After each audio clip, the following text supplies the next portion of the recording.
Are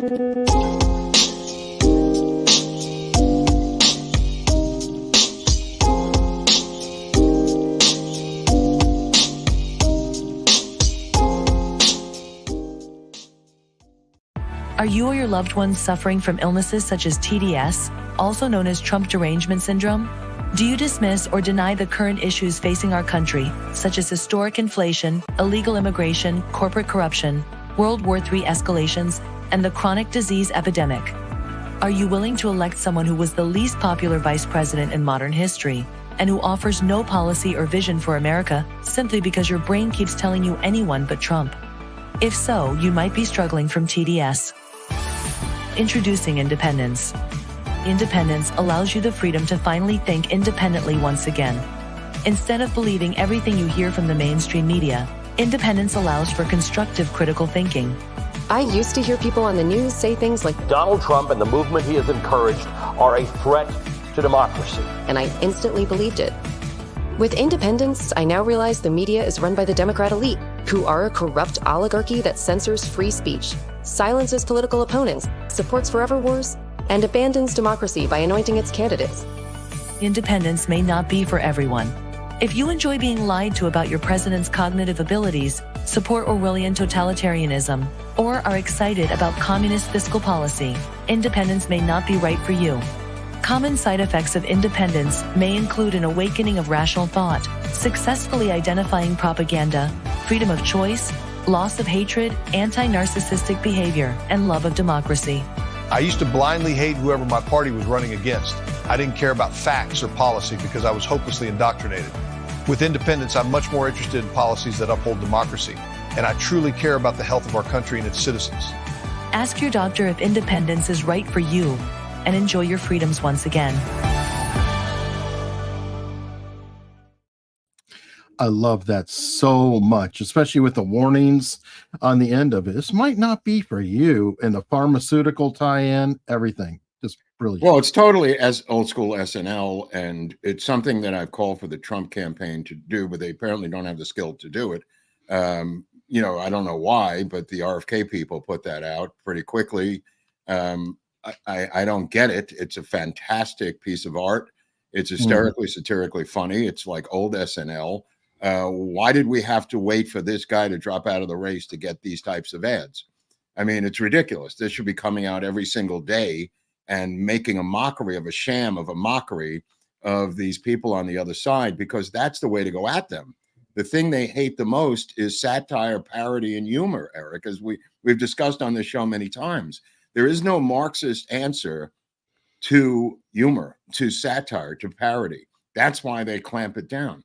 There was no Chuckles nightclub under Stalin. Like I said, there was no Chuckles in Berlin in 1933. There was no improvisational theater under Stalin in 1935, 1940.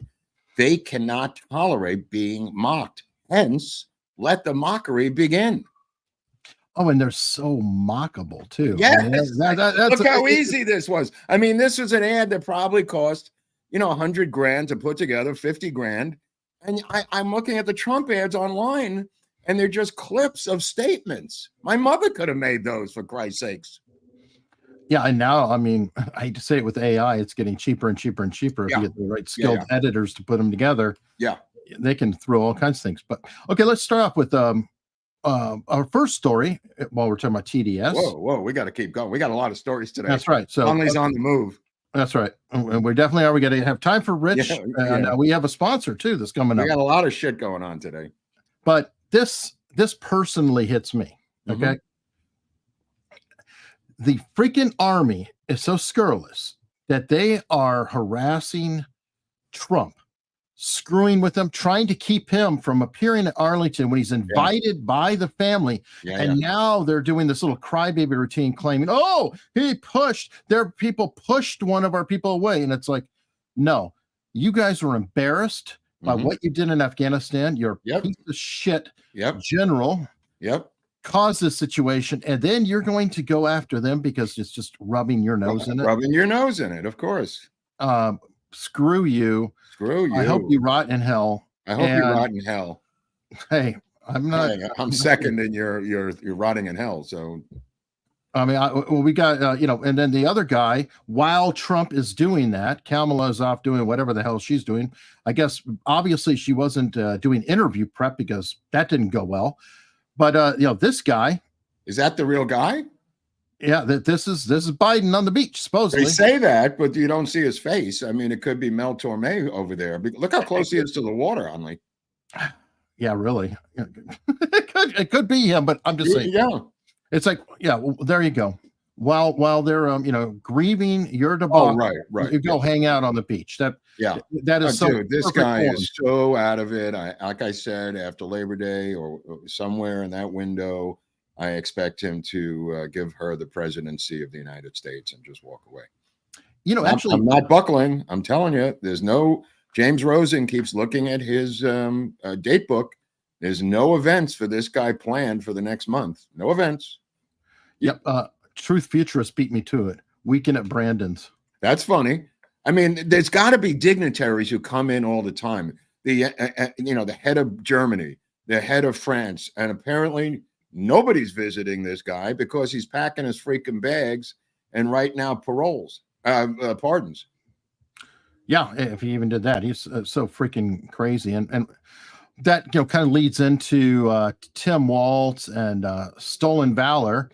We had, the head of the ticket has to one up though. So Kamala kind of has her own version of stolen valor that's been happening. Yeah, it goes with your hat.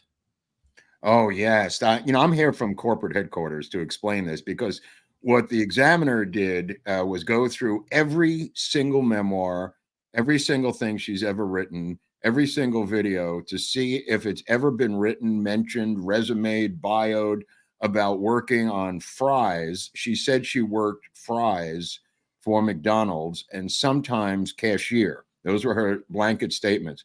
I'm here from corporate headquarters to tell you that that's a complete lie.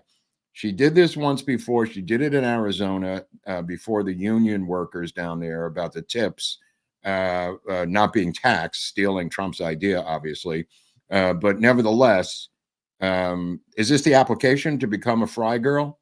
This is one of the applications where she literally put down student assistant, operator. She's very thorough, with any experience because she had very little experience doing anything. Right. But she managed to forget to put that on. Yeah, because it's a lie. She never worked at McDonald's. And I work at McDonald's every night, myself and a lot of the others who were very upset over here at McDonald's because of this lie. It's a very difficult job. It's 800,000 degrees back there. She couldn't survive one day doing it. And so she made it up. And, it rolls into her $30 an hour minimum wage ideas and other Marxist claptrap. But I guarantee you she never worked fries at McDonald's because only a strong person could do that. And it's a very, very difficult job. Here's obviously a guy who could do the job, and he's showing you that's the manager or co-manager. He commented on it. So here's his comment. Okay. If she's going to say it, I'm going to say it, okay? I worked at McDonald's, too. I worked there a long time. I actually started the company. I was great friends, got along very well with Ronald McDonald. They said it's Ron and Don. I recently brought back the $5 meal deal. I got on the phone with Ronald McDonald, and I said, Ron, listen, just like I handled Abdul with Afghanistan, you know what I'm talking about. I said, Ron, if you don't bring back the $5 meal deal, we're going to drone your house. Look at your beautiful house. We're going to take it out. You're going to be in there. And he said, sir, we're bringing back the $5 meal deal because Kamalanomics has destroyed people's wallets. It's destroyed your bank account. And she says she worked at McDonald's, and a lot of people are saying that's fake news, but maybe she did, and maybe that's where she learned how to serve those big, beautiful word salads. But if she's going to say it, I'm going to say it. The Golden Arches, I built them with my own two hands. We made the greatest McNuggets. We were going to call them something else, but we called them McNuggets because we wanted to stay and call it on brand. I worked at McDonald's. I founded McDonald's. I was great friends with Ronald McDonald. And it is because of me that that company is doing so well. If she's going to say it, I'm going to say it. Brilliant. Bravo. Bravo. I'm telling you, mockery is the way to go. Yeah, mockery. Vance is good at it. JD Vance is very good at it. Very funny. Obviously hung out, with drug addicts like his mother for many years and others who have a sense of humor about this shit. I don't know about Tulsi so much, but JD Vance very funny. I watched Tulsi. Speaking of Tulsi, I watched her host the town hall in Wisconsin yesterday. I don't know if you got to see that, but she was the one looking at the questions and passing the microphone and setting up each questioner for Trump in the audience. And then also she would ask a question interstitially of Trump. And it was a great combo. I'm telling you, this looks so well rehearsed, Eric. The two of them were so comfortable together that it's good to have her on board. Let me just put it that way. Oh yeah, but believe me. Now, next story is an exciting story. What do you have? I'm getting excited already. It's a sponsor. Oh, tell him what he's won, Bob. Tell him what he's won. You have won a Cheflet Lewitt vacuum cleaner and a trip to Puerto Vallarta. Not exactly, but something even more valuable. America, pay attention. We're living in perilous times. Assassination attempts, coups seeking to take over our government, cybersecurity threats, and we're just heating up.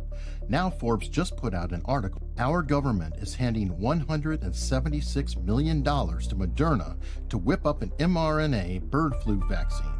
They're gearing up for the next big plandemic, and we can't trust the establishment with our health any longer. We must take matters into our own hands now. I'm protecting my family with a contagion emergency kit from the Wellness Company, and now you can too. This kit is no joke. It's your frontline defense against whatever they throw at us next. It comes packed with ivermectin, hydrochloroquine, Z-Pak, Tamiflu, budesonide, along with the nebulizer, so you can rest easy knowing that you have emergency meds on hand, along with a guidebook for safe use. Every family in America needs at least one of these kits. It's like having urgent care in the comfort of your own home. Get your contagion emergency kit now for as low as the cost of a single doctor's visit. At the end of the day, just have these life-saving medications on hand and you won't have to think about it. Be proactive, be prepared, and take control of your health. Don't wait for the next crisis. Go to twc.health/Eric and grab your contagion emergency kit right now. That's twc.health/Eric. Code AUS saves you $30 at checkout. Kits are only available in the USA. Whoa, $30 off. That's a good chunk. Let me tell you something. This is a great kit to have. Yeah, I knew you would like this ad. That's why I wanted to share it with you. Let me tell you something. I go anywhere I go. I take my wellness kit with me. I don't give a shit where I'm going. I take the kits, got everything in here, nebulizer, cocaine, morphine, syringes, all kinds of wellness things in there. Like described in the ad, you could get different levels. There's different levels of the kits. You could get the basic, you could get the next level and next level. But yeah, everybody's got this now. You got to have it. You don't know what's going to happen next. I think Dr. Drew consulted on that too, didn't he? That I don't know. But, I originally saw it on Viva had it. And I said to Viva, do you have the contact for them? And it must have been a couple months ago. Because I already had it. I've had this for over since the company started. I didn't know they were advertising, but this is great. I would get it if I were out there. Yeah, I can't recommend it enough. And you don't have to do anything with it. Just put it in the closet. It's not like you got to do anything with it, but once you're sick, try getting out of bed to try to get somebody to help you. Good luck with that. Yeah, and I do have to stress that it can unfortunately only be bought here in the U.S. because laws or whatever. Okay, well, this is America's Untold Story. So it is, but we have an international audience. You know what? I want to do an international story because it turns out that the cat from Telegram, who was arrested, the Russian kid, you're never going to believe this. He was invited to dinner by Macron in a fraudulent dinner setup. Did you know this? No, but it sounds like something Obama would have done with Snowden, but Snowden wouldn't have been that stupid. Wow. Benz was on Tucker. What's that? Benz was on Tucker talking about how he thinks that there's a back channel going with the U.S. and we have to look into that too. So but a direct invitation. This is obviously from us. I mean, all of this stuff. That cat down in Brazil who was taking Starlink offline. I mean, this is all us.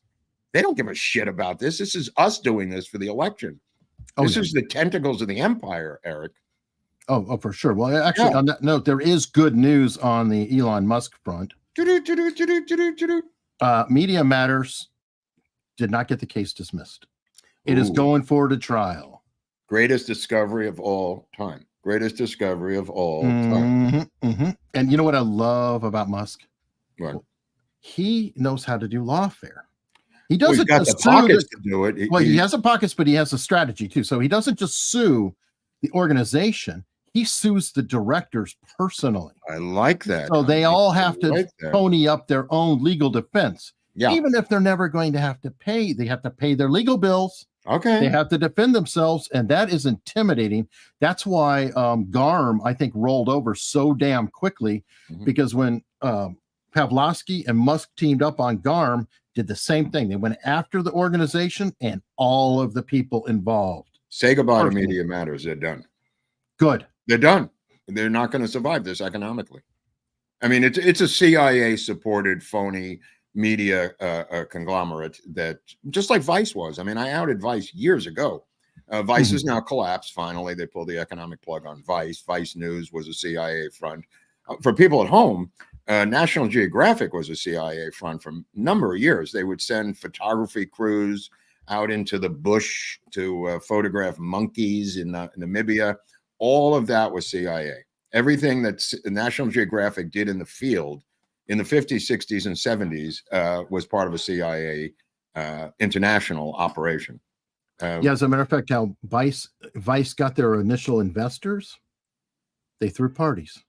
Yeah, all the rich people attended the parties, and gee, isn't that something you do if you want to say blackmail them later on? Like that CIA? I don't know about. Yeah, but that's probably true. But the reality of it is, even today, the channel, Nat Geo channel, has more anti-conspiracy Kennedy documentaries than any channel on the dial. And the people who work on those documentaries, and you can look at Nat Geo if you want to do a little mini deep dive on it, and look at the producers of the documentaries, and you will see a connection, which is in our episode, I think, CIA and something. In the news or media, either CIA in the media news or in the news. I think we covered that because I remember going up to Nat Geo to pitch the Oswald miniseries, and we found a secret eavesdropping device on the table where we were in the room, which I found was fascinating. Was that the one that Thomas Jane? Yeah. He picked it up and started yelling into it, saying, "We're on to you, bro. We're on to you." That was hysterical. And you're falling out. I was falling out, and Tom, he very rarely puts shoes on, but if he has to go into a corporate meeting, he'll put shoes on. But we're in a room with nobody. We're just in a boardroom. We're going like, all right, where's the board? There was a microphone, a hidden microphone in the middle of the coffee table. They wanted to pick up what we were going to say before the meeting.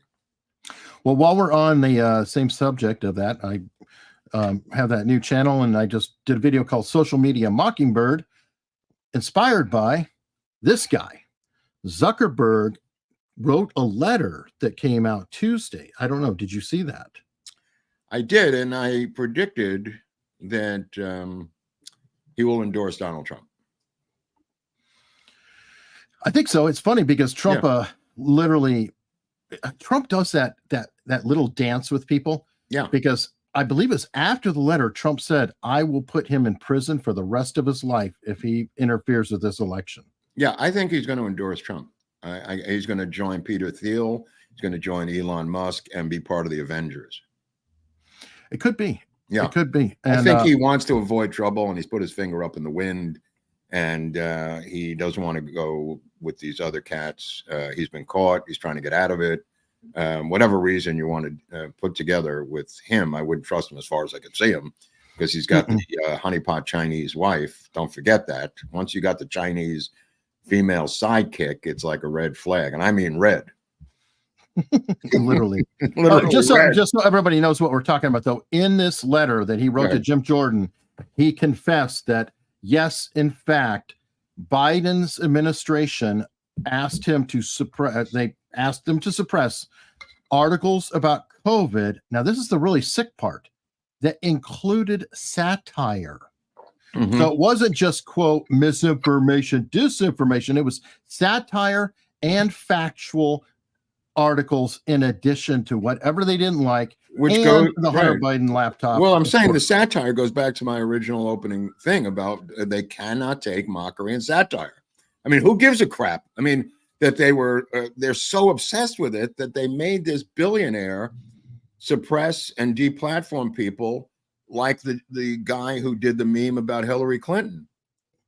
I mean, that's part of it. They cannot tolerate it because it mocks power, and that's their drug of choice is power.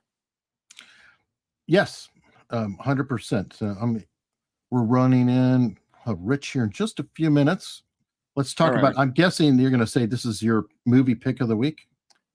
No, I haven't seen it. My movie pick of the week is to stick with Chimp Crazy on HBO, which is done and directed by the Lion King, Tiger King guy. The monkey Chimp Crazy is getting crazy. So I'm going to stick with that. Look, I don't know what's going on with this. It shot on video. It looks terrible. It may be the greatest script of all time, maybe the greatest acting. I saw the trailer, and again, I'm not judging the content. I'm judging the quality. To me, you got to shoot on film. That's just me. Again, I'm different than you. I'm in the business. It's a different metric for me personally. So I don't know the film, haven't seen it. It's just coming out. The trailer is the trailer, but it's hard for me to accept a film that's not shot on film. What about pushing back a little bit? What about Nolan? I think he's shooting on like IMAX, extremely high digital. Right. He has enough money to make it look like film. So do the British, so do the European filmmakers. There's a way to colorize it where it looks film-like. This did not look film-like. This looked like a home video. So immediately I was repulsed. But that's me. It could be the greatest movie ever made. I don't know the content. I don't know the script. I don't know what's going on here, but it didn't look good. Okay. And I'm just so folks say, go check out the preview yourselves. I've been burned too many times playing a preview and getting getting copyright claim. So it's like, I'm not going to do previews. No.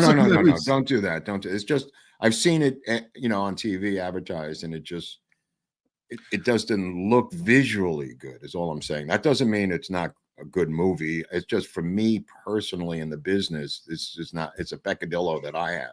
Mark's a snob. I don't know about snob. It's just, it's hard for me to not, just throw things out and go, go see this film. I'm not going to do that. It's the reverse. Unless it's made for TV, then you have some forgiveness. Right, but it's not. It's for the theaters. No, I know. Yeah. Well, by the way, I'm curious your opinion on that, because I think we're blurring the line a lot with streaming services that like Amazon Prime.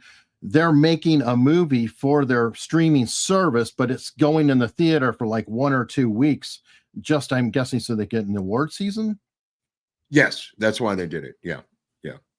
Okay. That's why they have to do it legally. I mean, for the award seasons, they have to do it. And to get, you have to have minorities in there for the awards. So Nancy Reagan is portrayed by a black woman. All right. Not true. All right. But I do want to play you this clip from an interview discussing the film. Okay. You're going to laugh. And I'll never forget it as long as I live. The bullet that went through Kennedy's throat easily could have been that terrible weapon that Oswald used, could have been shot from that window. The bullet that took off the part of Kennedy's brain has to be a different weapon for one reason. The velocities are different. Wow. That's what this expert marksman said. Yeah, and I remember asking Colonel McMillan, who do you think did it? And boy, I got a look I'll never forget. That's not our job, Lieutenant. As long as people talk about who did it, they're going to ignore the physical evidence. That it was more than one person. That it has to be 2 weapons. Yeah. That's all we have were. You read Unspeakable? It's one guy with 2 weapons. RFK recommended it. It takes all of the evidence that is there, including the stuff that's been released, and puts it into a cohesive, the Times, but it's a 360. And And Bellucci's he thinks it was the theory- intelligence community. I mean, he's told me Yeah. that himself. There's three Specifically the frames. CIA. Yeah. There's talking about three John frames Bellucci missing now? in his Zabruta Oh, look. tape. And I think It's Bellucci insane. might have had a good theory. He thinks the John Bellucci? security agent in the front seat, he pulls out his weapon, then there's three frames missing. He thinks he accidentally fired, and that's what He accidentally stole the three frames, is what he did. Is that when he Greer. went through the sign? Greer stole the frame. Are you Yeah. talking about? No, there's three frames actually cut out of the Oh. Zabruta tape, but it is Mona caught Lisa. while it goes through the sign. Right. You get the point. Dude, I mean, okay, I'll just tell you this. I was watching on C-SPAN a woman, and I emailed Vince Palomar about this. A woman from the Washington Post who's won 2 Pulitzer Prizes has written a book on the history of the Secret Service, and she's being interviewed on C-SPAN in Tucson, Arizona, 2 years ago at a book fair kind of thing on C-SPAN, book notes. Holy crap. The amount of misinformation in this interview, in this book, I had to email Vince and say, dude, you got to watch this. Just breathtaking. She didn't know the word barrel on a rifle. So she said the thing attached to the right, and the guy's going, what? And she says, yeah, the word at the end. And Oswald had it. Dude, it was just crazy. Absolutely crazy. 2020, and 150 people are sitting in the audience in masks, frozen.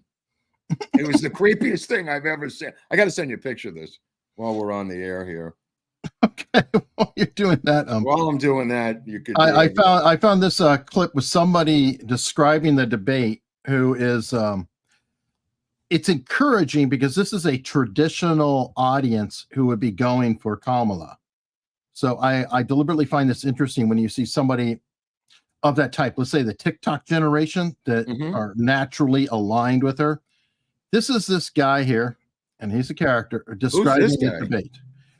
He's a random TikToker, I believe Democrat. Well, you're not saying debate, the interview with CNN. I'm sorry, the interview. Yeah, I'm sorry. Yeah, you are correct. Well, my friends, Kamala's first interview was an utter calamity. It was also incredibly boring. I would have rather gotten a colonoscopy, but I do it for you guys. I'm a martyr. I do it for you. Now, let me start off by saying the bar is so low, it's in the 7th ring of hell. I wasn't expecting much from Kamala Harris, but I was expecting a little bit better. She's had 40 days to prepare.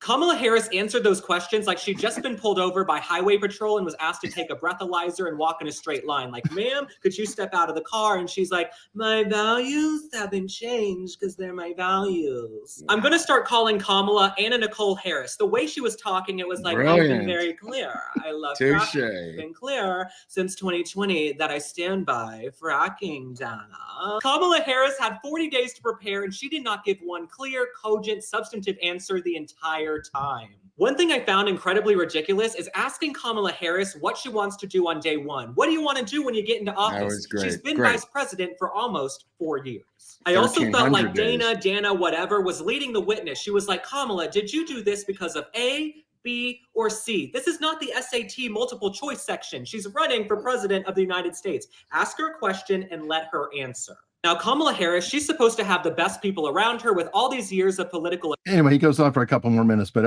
I really thought he described what I saw. And perfectly. Who is that guy? Who is that guy? I don't know. He's some TikToker, but I love seeing people who are naturally, seemingly aligned with that side just shredding like he was. Dude, there was a lot of shredding, right, Rich? I was just talking to a family member before I came on. They are a Democrat. They're always going to be a Democrat. They can't stand Tim Walz. They think he's a stolen valor piece of garbage. Woo! That answer was not good. And I was like, well, how do you think she did? And he goes, her? I never liked her. I think I remember why. Like, this is her. Everything you've been seeing and hearing for 30 days is BS. It's the media creation. It's the construct. The real Kamala Harris can't run a lemonade stand. The real Kamala Harris had a 90% turnover in her vice president's office in the first year that she took the executive building. The real Kamala Harris appointed her friend as her campaign manager in 2020 and completely crashed and burned, never made it to Iowa. The real Kamala Harris is this. And you could see her struggling. I was like, Eric, I was like paging the behavior panel, paging Greg, paging Scott, because you could see everything I've learned from like Greg and Scott and the guy and Chase and the guys. Like, you could see it so crystal clear. It was great. It was great. Especially about the phone call and the narrative. Okay, anytime you look at police interrogations, it's so much fun because they go into this narrative. And she's like, well, yeah, we're going there. Pancakes, Auntie? Oh, we're going to have puzzles. And the phone rings. And then she did the to be honest twice in the same statement. That to be honest with you is one of the greatest tells of all time, right, Eric? Yeah. Oh, it's huge. To be honest with you, why wouldn't you be honest with me? I'm here. How about Dana? I mean, it was the Kamala. How many times did she say that? I mean, it's insane. She's made a whole career out of Kamala and Kamala and Kamala. And here she's doing it to Dana Bash. The TikToker said exactly what I told my audience today, which was, well, a few things, but this was as softball as you're going to get. Yeah. Dana spent her almost the entire interview with JD Vance doing two things.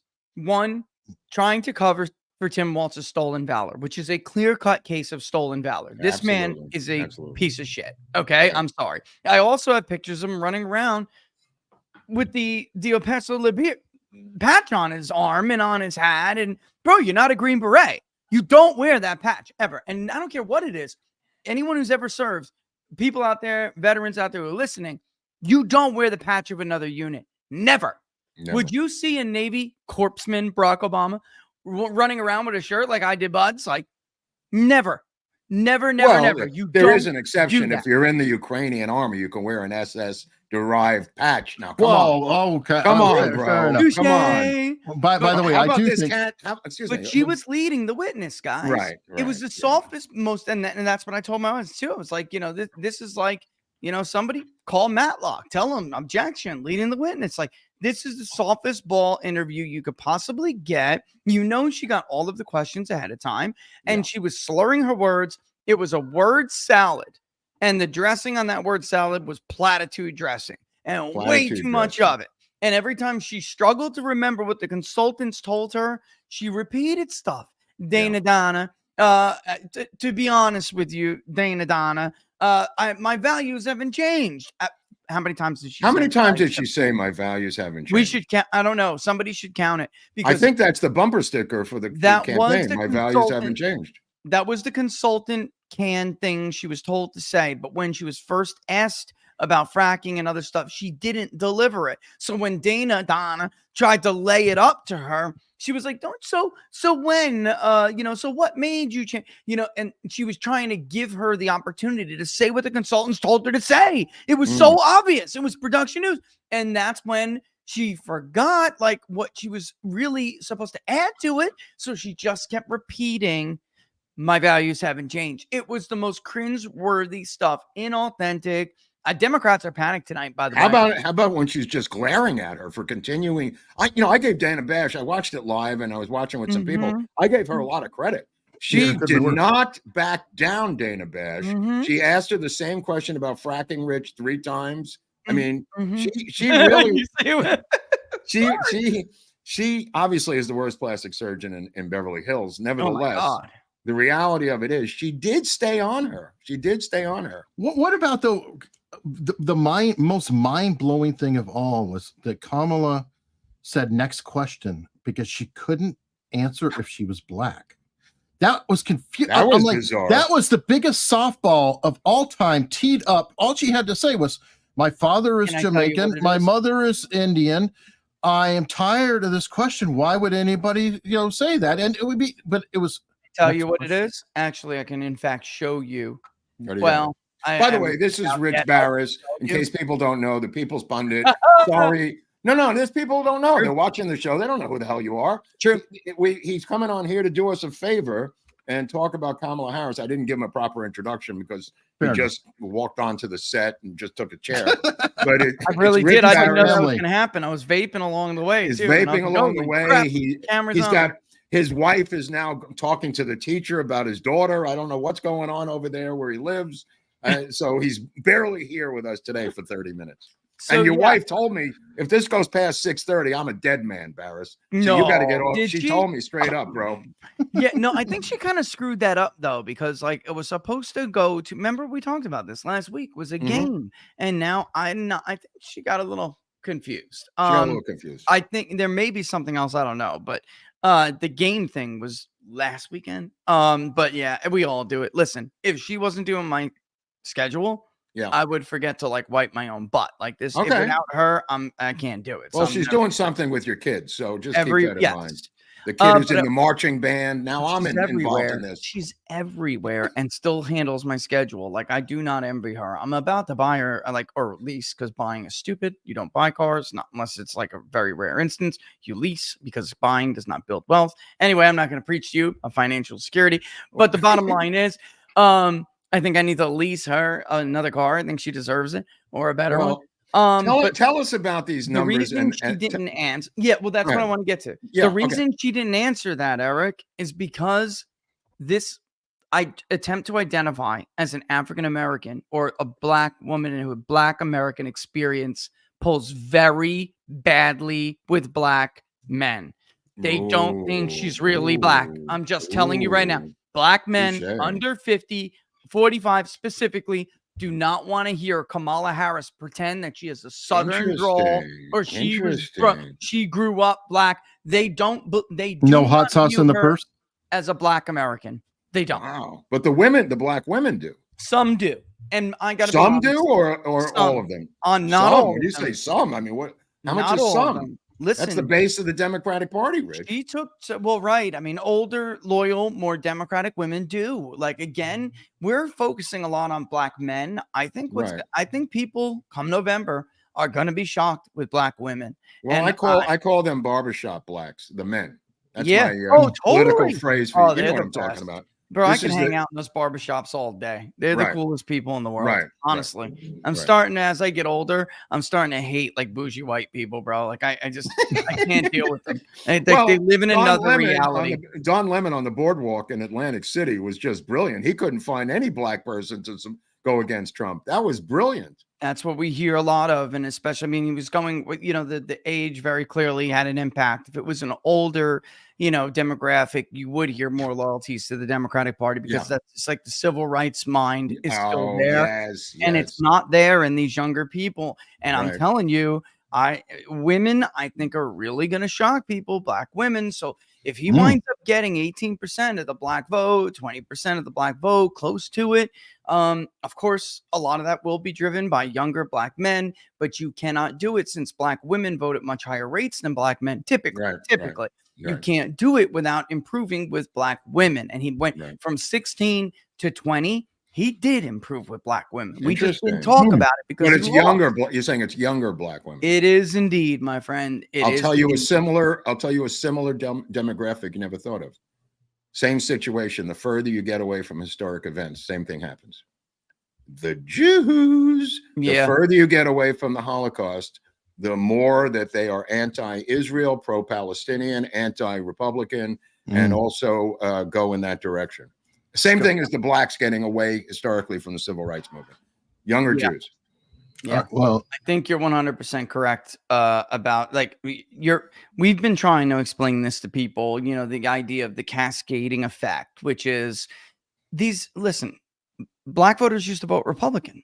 Yeah. You would never have thought they would ever vote for a Democrat. Yeah. Nothing ever stays the same, and generational changes take out everything. And eventually it becomes a cascading effect where it's very easy for the civil rights generation of Black society to bully the 1 in 10 voter or less, right? The half in 10 voter who says that they'll vote for a Republican or they'll vote for Donald Trump. When you start to get to like 1 in 8, 1 in 6, that societal pressure really starts to weaken. And suddenly it's far less impactful to have those societal pressures on these people. And I really think we're going to, and then eventually what happens is a dam will break and the cascading effect will happen. Well, that'll accelerate when it's just numbers. I'm not trying to be cruel, but the civil rights generation is dying. The D-riders who really were like not the heroes, but pretended to be, the Lewises, the rest of them who rode Martin Luther King's what, right? And it wouldn't even be aligned with Martin Luther King if he was still alive today. They're dying. They're gone. I mean, or going. Jesse Jackson could barely walk at the convention last week, man. I mean, this is almost over. And once it is, so will be the strict connection to the Democratic Party. It's just, unless on this trajectory, because things can change, but on this trajectory. And that's the nature of coalitions. It is. Well, I wanted to pull this up. Mark sent it to me earlier. It's always a good topic to get get Rich talking about his friend Nate Silver. This mother. And Paul, so he's not a pollster.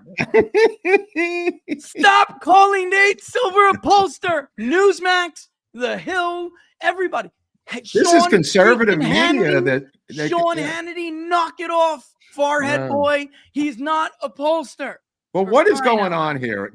Does she have a bounce or not, Rich? No. What is the deal here? Give us the truth. No, there was no bounce. We are negative one, plus one, nothing. You're saying zero. They've been bobbing around between +2 one way, +2 the other way, and of course the ones are in between. That's been going on since we started weeks ago. Okay. And it really is the case. There was an extreme, and it's starting. I don't want to proclaim that it's over yet, because it's not. I'm looking at tonight's responses, and I can see that I'm still struggling to get, let me give you an idea, men above the age of 65 to complete their interviews, men between the ages of 50 and 64, those who live in non-metro suburbs and in rural areas. And by the way, pretty much everywhere in the Midwest, the Pacific, the mountain region, because we're doing census division breakdowns. And the Democratic voters now have awakened and wants to take surveys at ridiculous rates. Wow. So black voters are more engaged. Black Democratic voters are more engaged, especially urban Democratic women. So it's a major problem as far as how pollsters deal with this stuff, and they've not done a very good job dealing with it. Everyone knows it exists. How do you deal with it? How do you deal with it? There is, it's kind of like a 2-hour conversation, but you have to, first and foremost, it's like, having a drug problem. You have to admit that the problem exists. All right. That's the first step. Like the Nate Cohens and the rest of them. The truth is they want Harris to be ahead. So anytime they see anything that in the environment that gives her a little bit of an edge, they're going to try to explain it away and affirm their own beliefs, of course, and they will exploit something that they know is wrong. They will exploit it in order to give their own narrative a bump, a boost, and whatever it may be. And that's a shame, and that's something we're trying to fight in this industry, or a few of us are anyway. But there's a couple of things. More money is another big deal. Like the New York Times, you and Barnes last Monday, I think it was the Monday before. Yeah, Barnes said if it was over double figures, that Trump was in a lot of trouble, and if it was below double figures, it would be a boost to Trump. I have this correct? Yes, and but now it's so low that it seems insane, Rich, to go with zero. You guys were saying, what I gathered, 7-8 points, or if it went to 12 or 13, he would be in big trouble. Yeah, but now you're saying it didn't go anywhere. It didn't, and I'm telling you, listen, this is almost like the end of her even pulling back black women. Yeah. So there was this where did some measure of a bump came from? It really came from participation within the poll. The only real group where we can identify any real change is that older black Democratic women have gone from maybe I won't vote for this old, decrepit, senile man to okay, I'll vote for Kamala. So they are back in the in the environment in a little bit. There are some younger voters that were liberal that, by the way, 18 to 24, not the case. 25 to 29, the case. Why? PhDs, advanced degrees. These guys have done nothing but be professional students their entire life. They haven't stepped out in the real world yet. So they came kind of back in the fold, while 18 to 24 have not. Again, in our poll, they have not. Black women, however, appear now this week to have leveled off. And it's, I could give the number, but it's like Trump's still getting 12% of them. And right, at one time they were creeping higher. Let me ask you something. How many black women voters are there? They're a minority to begin with. They're half of the black men. What are you talking about? 6% of the electorate? They are, look, overall black voters can be 12, maybe 13, but honestly, they've been falling. Yes. Yeah. And in most elections, if let's say there are 12 black voters are 12% of the electorate, females will be about 8, right? Okay. And men will be about 4. And that's the black voting. That's black vote alone. Females tend to outvote, black women tend to outvote black men. I don't think that's going to happen this time. Well, is it her problem? Is her problem to get elected is she doesn't have enough black women in the country? No, I mean, honestly, even if she did, she's at 77%. She's going to be at 92, Rich, to make this work. That's right. 11.4. I'm sorry, I was reading it wrong. 11.4 are voting for Donald Trump. And this is before we push people for undecideds. 11.4% are picking Donald Trump. 11.8 are undecided. 76.8 are for Harris. When we push, Harris gets 69.7. Trump gets 30.3. So altogether, Trump's going to be at like 12.5, 13% of the black female vote. He's at like 23% of the black male vote. I mean, this is, higher, actually. It could be higher. Coupled together, even with a response, a sampling error for a subgroup being higher, I mean, Trump's still pegging it like 16% of the black vote. If on the low end that happens, she's cooked. Because the white vote is polling more Democratic than it will be, gentlemen. The white vote will still be very Trump. Is the white vote really about 72%, Rich, in the real world? Why do they keep undermining this number? The 63% in the Baris poll, I think they think it's like the year 2050 or something. Like this is, it will eventually be, but we are not there yet. The census pegged it at 71% in 2020. The voter validated study from Pew, I believe, had it at like 73. Nobody, except for the Edison research polls, I believe, had the white vote at 68 or something. 66 I've seen, 68 I've seen. It's crazy. That the truth is that's not going to happen. The AP Vocast actually thought it was around 73, 74. And the exit polls, people don't look at them when they come in on election day. I mean, look at them, but take them with a grain, because I guarantee you they're going to say the white vote is 62%. And it will not be. And you will not see the revision until the next morning when they realize they are way wrong. All right. So, let's talk battleground. Let's talk battleground states now. Eric, we got years before it falls to 60. I actually had a question for you on this, Rich. It's just, I'm thinking of recent years. Has a Democrat ever underperformed, or is it always Republicans that are underperforming? Like, you're talking about in the polling, like in the polling. It has been 2022 during the midterm. Democrats did outperform many of their polls, but that I would argue, and I just gave like not like a lecture. I gave like a little speech about this. We're in the middle of a realignment. Once upon a time, those like high propensity voters that vote during midterms used to help Republicans. Well, that has changed now because they tend to be more educated than they have ever been in the past. And now that, of course, is a more Democratic vote. So honestly, Eric, beyond that, you really are going to be hard pressed to go find a year, even dating back to the Bush years. Kerry was supposed to win Ohio. That did not happen. In the exit polls, by the way, basically showed that Kerry was going to run away with Ohio and win Florida. He lost Florida by 5 points. He lost Ohio by almost 3. So is this the Bradley effect? Is this the Bradley effect of some kind? What I mean is, like a similar to the Bill Bradley thing, where people. Nobody was going to vote for him, but then they all did vote for him anonymously, or vice versa. I forget. But Bill Bradley, the senator from New Jersey. No, not yet. Bill Bradley. Virginia, you're talking about Virginia was the Bradley effect. Virginia, right? You're not talking about Bill Bradley was out of New Jersey. I think that this is. Tell us again. I wanted to ask you about the what you talked about with Robert. The myth of illegal voting by newly arrived illegal aliens. If you could just talk about that for 2 minutes. I mean, it happens, guys. It's just not so much that you should obsess over it. Both sides have access to the, we have what's called the National Voter File Database. It really a collection of states that's really collected and augmented. The database is augmented each month or bi-weekly by the different states, and it is technically a bunch of individual databases layered on top of each other, but every campaign has access to this. They got it. Right, left, Republican, Democrat.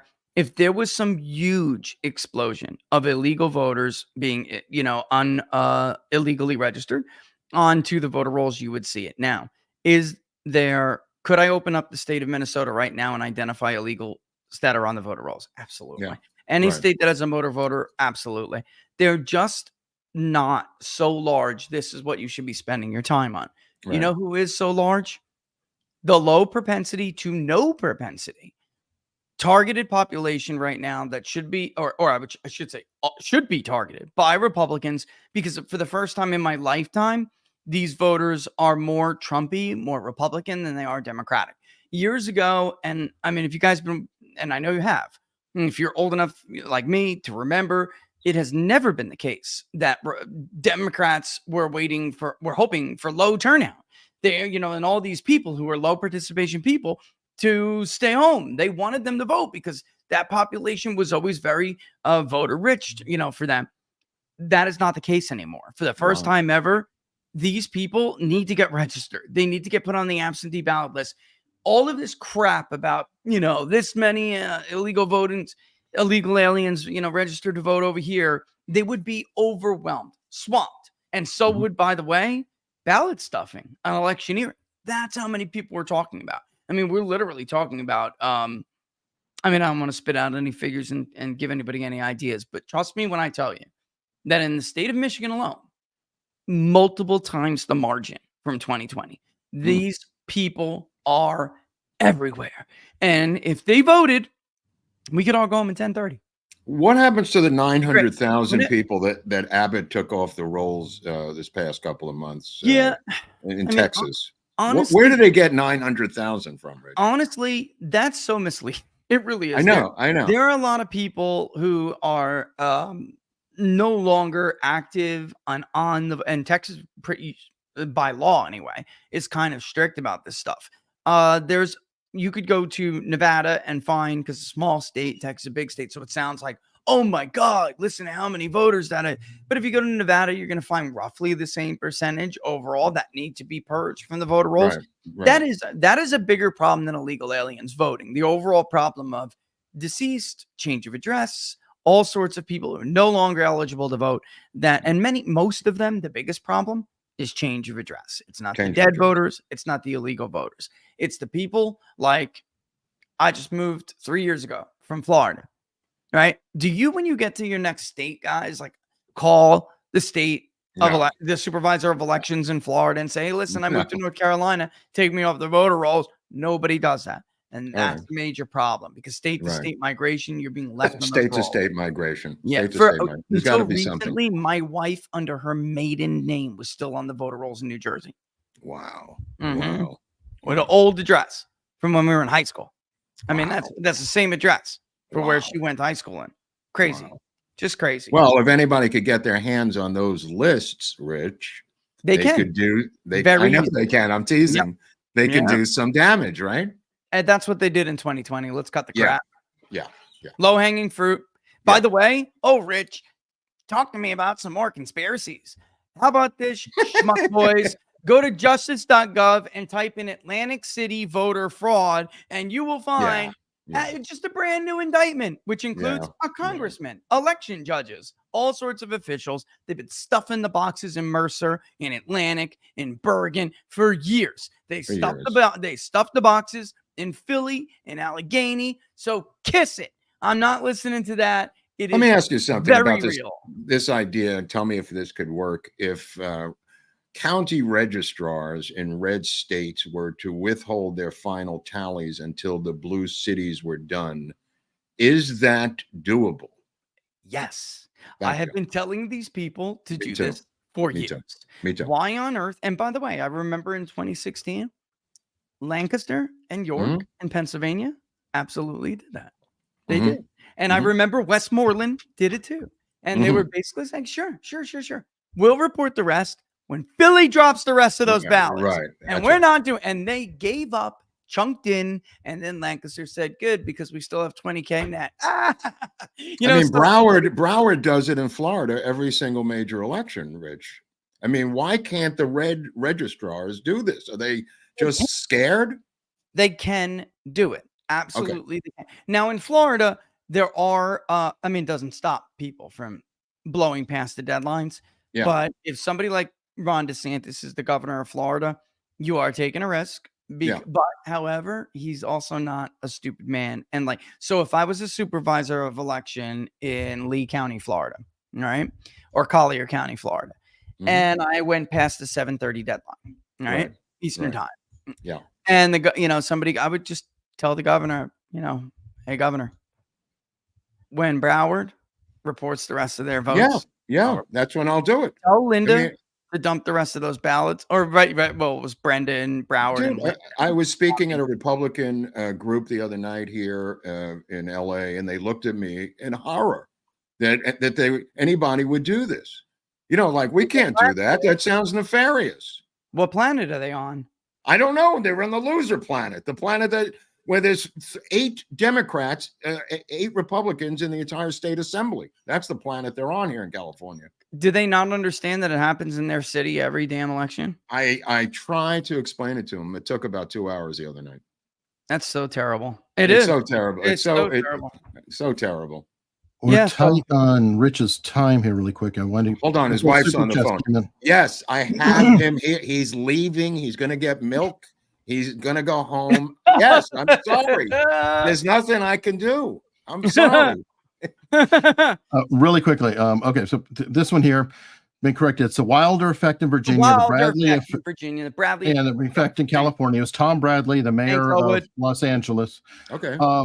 That's right. Russ Sandra had a question here for Rich. Serious question now, Rich. Did the earshot to Mr. T make any dent in minorities deciding to vote for Mr. T? No, I think that honestly, there's 2 things going on, especially with men, but I think that it's overall. One is the economy for them specifically was so much better, and they kind of took it for granted, and most would tell you that that's true, and they want the economy back. That's number 1. Number 2, the indictments. Everyone laughed at me, Mediaite clipped me and made some jackass comment about it, right? Who's laughing now? Stupid. Nobody. You know, the fact of the matter is you're a stupid privileged white person who's never set a foot in a ghetto in your entire life. Of course, they're going to identify with a guy the state is trying to persecute. Of course they are. And they're thinking to themselves, wow, this guy actually thinks we're better for us. Me personally, when the guy was in office, I got money. I had more chatter, and now they're going to throw him in jail. You know why? Because he's trying to help me, little old me. All right. I got a champion in Donald Trump. He gets it. The state comes after us. The state's going after Trump. We have something in common. I can identify with that. Didn't he already have the rap community, though, before that, Rich? I mean, Trump is well known in the rap world for decades before, ever running for president. Especially as 50 Cent. 50 Cent. He loves him. I was just going to say he's a cultural icon. And 50 Cent, all of Lil Wayne. Yeah. And now, though, I would say, like we were talking about that cascading effect, guys, in 2016, there's just no way in hell, even if Snoop Dogg wanted to say that he's supporting Donald Trump, he would never have said it. And then this is the guy who wrote a song saying F Donald Trump. Well, what happened? I mean, the dam is broke, and that's what happened. And by the way, Donald Trump pardoned his friend from death row. So, he is now on the Trump train. Like, Waka Flocka Flame would never give up his career. He's got a whole career ahead of him. Waka Flocka Flame would never have sacrificed the potential loss of his career back in 2016. But now it's like cool to support Trump. Anyone who's in a gaming community. I mean, my son is young still, but all he hears about, from Matthew Crooks was in the gaming community. Oh. That's true. I would argue, and that is true. But that's definitely the exception to the rule. I mean, it really is. Well, we don't know yet because they're withholding the autopsy. They make money off of it, Mark. I have no idea about this stuff. Yeah. Larry Schleicher was like, do not discourage him. My son makes good money. And I'm like, what? Wow. You know, and he does. Of course, I want my son to do it. Something else. But well, you're taking a piece of that action, though, aren't you? You're taking 10 or 15% of your 10% to the big guys. Joe Biden can do it. Pops can do it. All right, let's give Rich a round of applause. We got to get him back to his wife for coming by. We're going to get you back in a couple of weeks. We'll do 45 minutes with you, Rich. But she made me swear 30 minutes. Please. Bring it back in a couple of weeks. I guess she's got plans. Love you, bro. All the best, my friend. Okay. Have fun with the boss. Will do. All right. That was fun. We got through that without his wife calling us on the phone. I think we met the deadline requirements. It was close, and we even got a couple super chats too, Rich, which is hard to do to keep track of all that. So okay, to get back in the spirit of things, let's keep exploring the interview. What do you oh no.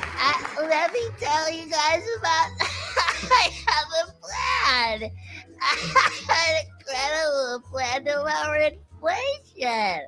If you like me, inflation is gone. Wow. That's incredible.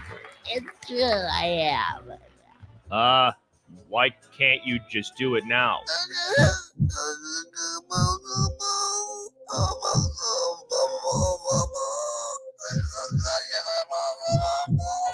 Next topic, the border. If you... Anyway, I thought that was fun. Freedom wow. If you've ever checked those out, but yeah, a perfect summation. Anybody asking, getting completely beat down by the Democrats. Yeah, she didn't. I think the third rail, there was a time in that interview when she got up to the border and she said the word border, and maybe these body language guys could look at this, but she tilts her head up like, I dare you to say borders are. And Dana Bash did not say borders are. And she was literally tilting her head back and to the side like, you're not going to go there, are you, bitch? And say borders are. And she didn't. She didn't say borders are. I was wondering why. And Kamala was definitely giving her like laser eyes, Eric. Yeah, definitely. I agree. But Dana held up for the most part. Yeah. Pretty well. She did better than I expected. Me too. I gotta give her that. Me too. Yeah. Okay. Now, one guy who has come up on this show has been a whole. Okay. Now, what's Gavin going to do? Ooh. There's some speculation. So I want to play this clip. I don't know if you've seen it.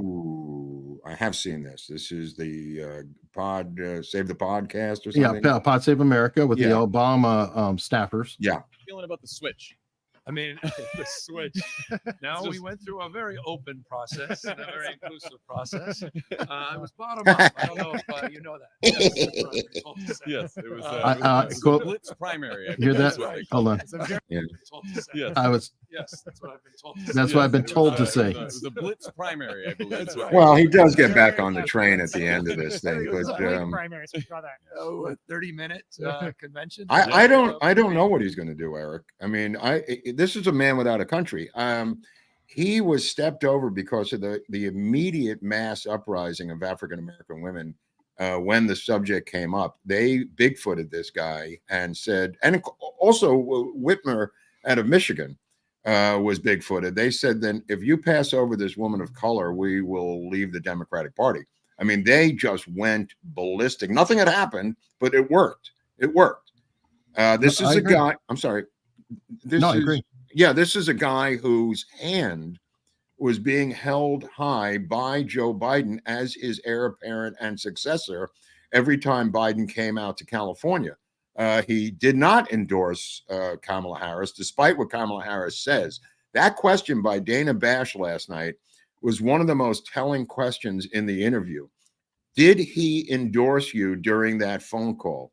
Watch the look on her face as she begins to lie and say that he endorsed her. Why did it take two separate letters, Eric, for the endorsement? She said, I knew he was going to support me. Right. She never answered it. She actually did not answer that question. That was quite telling because, as Nancy Pelosi and others have implied, Nancy Pelosi saying, I did not recognize that signature on the letter, and that was not the Joe Biden I know, in that letter, the second one. endorsing Kamala Harris. And Eric and I believe, Eric more than I, that this was a backing Biden into a corner and issuing this phony letter. How could he ever walk it back, Eric? Right? Yeah, I mean, it was perfect.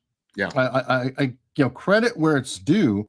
Yeah, if you're gonna make a move, make the right move, and I think that she effectively stole the nomination. Yeah, in a tweet. Think about that.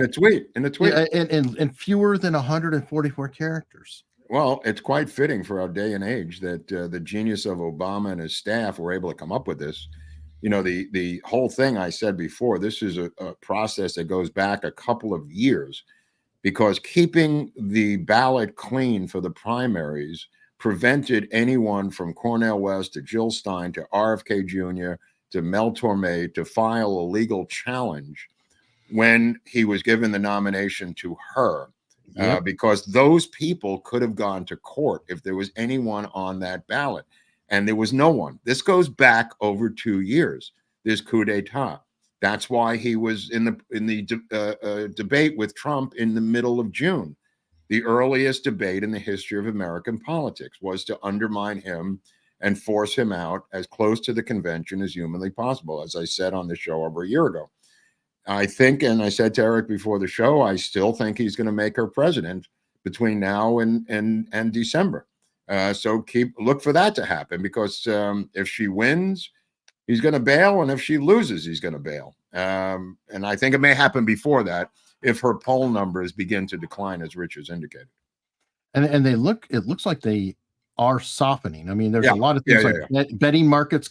I mean, betting markets crashed on her overnight over the stupid interview. Yeah. Which was the softest possible thing out there. I mean, it wasn't even a debate. I got confused earlier and I said debate because she got beaten down like it was a debate, but it wasn't even a debate. The only thing that I saw that she did wise in the interview was she picked somebody worse than her for VP. She learned that. I'll tell you something else too. She picked a gigantic man to make her look diminutive and svelte. Yeah. She picked a giant guy to make her look svelte and tiny and feminine. And fragile. The way they placed him in that interview, it was like this looming. I mean, it's almost like he's her bodyguard. He looks like, I mean, this is a guy who's a football coach and, you know, in the reserve, Army Reserve, whatever he was, he looks like her muscle. Yeah. Like her side muscle. Yeah. He does. And it's true. Even Dana looked bigger. That's right. That's right. But of course, he did give my favorite answer of the entire interview. The biggest bullshit line I've ever heard. About the grammar? Grammar. Bad grammar, dude. Wow. Have you ever heard? Wow. I have to kind of give it some creativity because it's so out there and unexpected. It's like, what? Dude, what about the governor of the new one from Maryland claiming he had the Bronze Star? Oh, the Democratic, that's just crazy. It's more egregious than Walz's. This one's crazier. The Democratic governor. Despicable. I mean, despicable. Not even a. He said that a guy was going to give him a Bronze Star, so he put it on his White House application, and then he never got the Bronze. It's an honest mistake, Mark. It could happen to anyone. What a piece of shit this guy is. I don't even know who he was. Now I do. Attributed a mistake. I love that too. The mistake. You know, even Walz's campaign is like he misspoke. It was a mistake. No, it's not a mistake. It's a lie. But he wouldn't even say he misspoke, Walz. No, he wouldn't even go there. Yep. He said it was a grammatical thing. Yep. Wow. Nothing about China, by the way, and by Dana Bash. Well, no, but he only had 2 questions. It was like, why is he there? There's very little time for him. He was there for an intimidation reasons. He was there as a psychological intimidation reason. Emotional support. I mean, think about this. Think about this. The visuals of the thing now. In your mind, remove Tim Walz from that table. And what does it look like? Her and Dana Bash. And Dana Bash. Right? I'm all alone with Dana Bash on CNN. If she brings a guy like this guy, he looks like her muscle, and it looks like she's got support. Right. At least one guy's with her. I mean, there's some support. Well, he is an emotional support candidate. Yeah, it's emotional support. Doesn't know the Governor or name. whatever. Apparently names every dog in Minnesota Scout. Oh, So good Lord. that's the name of every dog. But well, anyway, but this is going to be interesting. There's a woman named Susan Crabtree I wanted to talk about. She writes for Real Clear Politics. Real Clear Politics, and she has been doing yeoman's work on the Trump assassination attempt by Matthew Crooks. And her ballywick, unlike this Carol Loenig, who I was referring to earlier, who wrote the book on the Secret Service that is insane. This woman apparently has deep sources for many years within the Secret Service as a journalist. And what she is now saying, according to her recent article today in Real Clear Politics, is that the Secret Service has been penetrated by Iranian actors who have now, I swear to God, Eric, have now infiltrated into the Secret Service itself. There have been multiple Secret Service agents, she cites 3 to 4 to 5, who have failed lie detector tests recently. Yes. Oh, yes. And she has said that the Secret Service has now been penetrated by Iranian agents. This came out today. She teased it up last night. She was on with Greg Kelly, and I almost fell off the couch. And this is the article here. Iranian spying hurting efforts to protect Trump, Biden, and Harris by Susan Crabtree. But in the bulk of the article is the story about the Iranians penetrating the Secret Service. And she's not a conspiracy person. This is a woman who's covered the Secret Service for many years. And she is now being cock-blocked by both the FBI and the Secret Service. Every email she sends them is now not being answered. And she has traditionally had an open door policy about asking both groups this incredible, this is the article here, this insane FBI press conference that was done the other day on the phone. I don't know if you noticed this. They had a presser on the phone, Eric, with a guy talking on the phone to journalists about the Matthew Crooks background, the crypto accounts of what I think they might be crypto accounts, but now who knows what they are. The 3 overseas accounts that are still locked. They put a picture of the weapon out. They put a picture of stuff from his backpack out. The washing down of the roof by the FBI, of course, was insane. And then what's his name from Wisconsin, the senator from Ron Johnson, came out yesterday and said if they wanted to create conspiracy theories, they couldn't do it any better than they're doing now.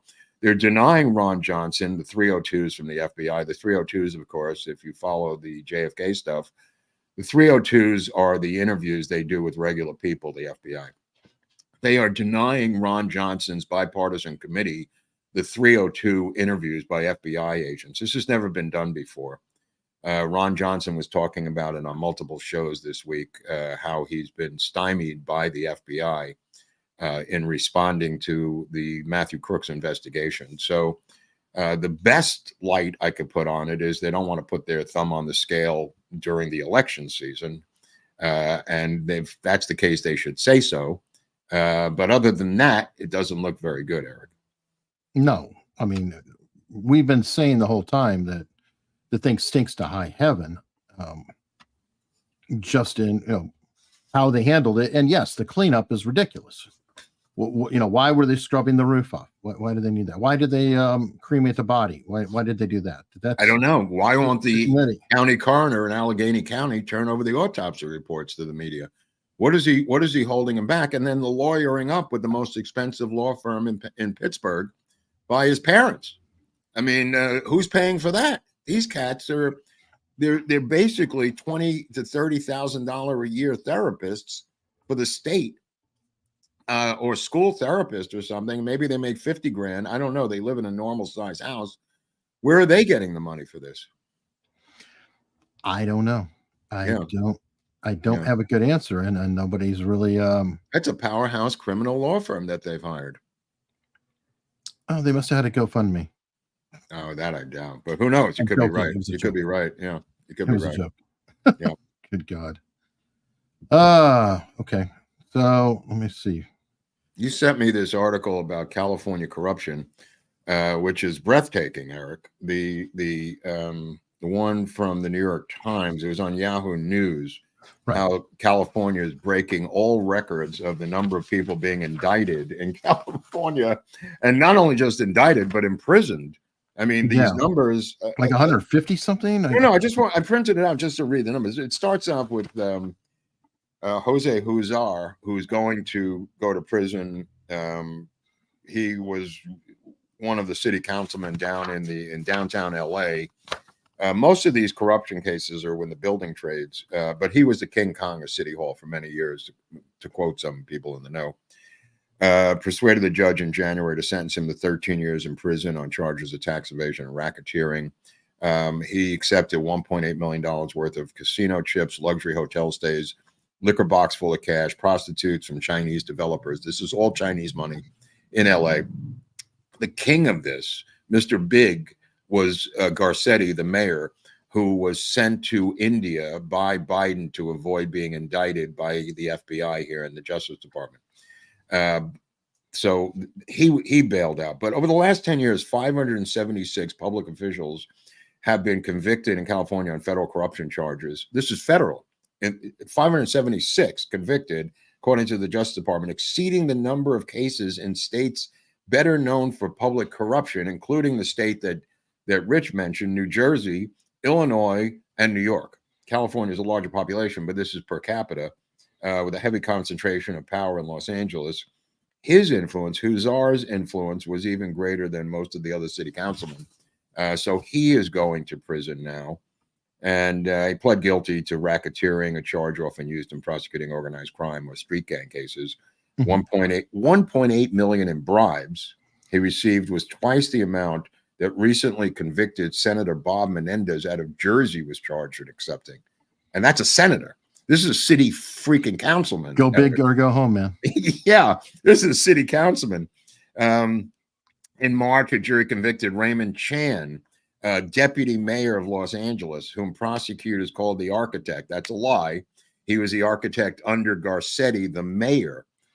So Chan was the architect, but he was deputy mayor to Mr. Big, which was Garcetti, whose father used to be the district attorney, Gil Garcetti, followed by Steve Cooley, now going to be followed by Nathan Hochman, who has endorsed Kamala Harris. And Eric and I were kind of caught off guard because he did it 2 or 3 weeks earlier than these 200 Bush and Mitt Romney officials who are Republicans and Kane people who are now endorsing Kamala Harris, Eric, right?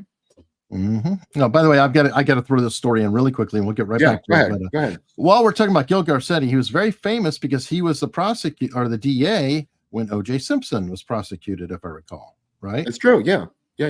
Well, OJ Simpson came up in the news. Apparently his ashes are being turned into jewelry. Oh, that's bizarre. That's bizarre.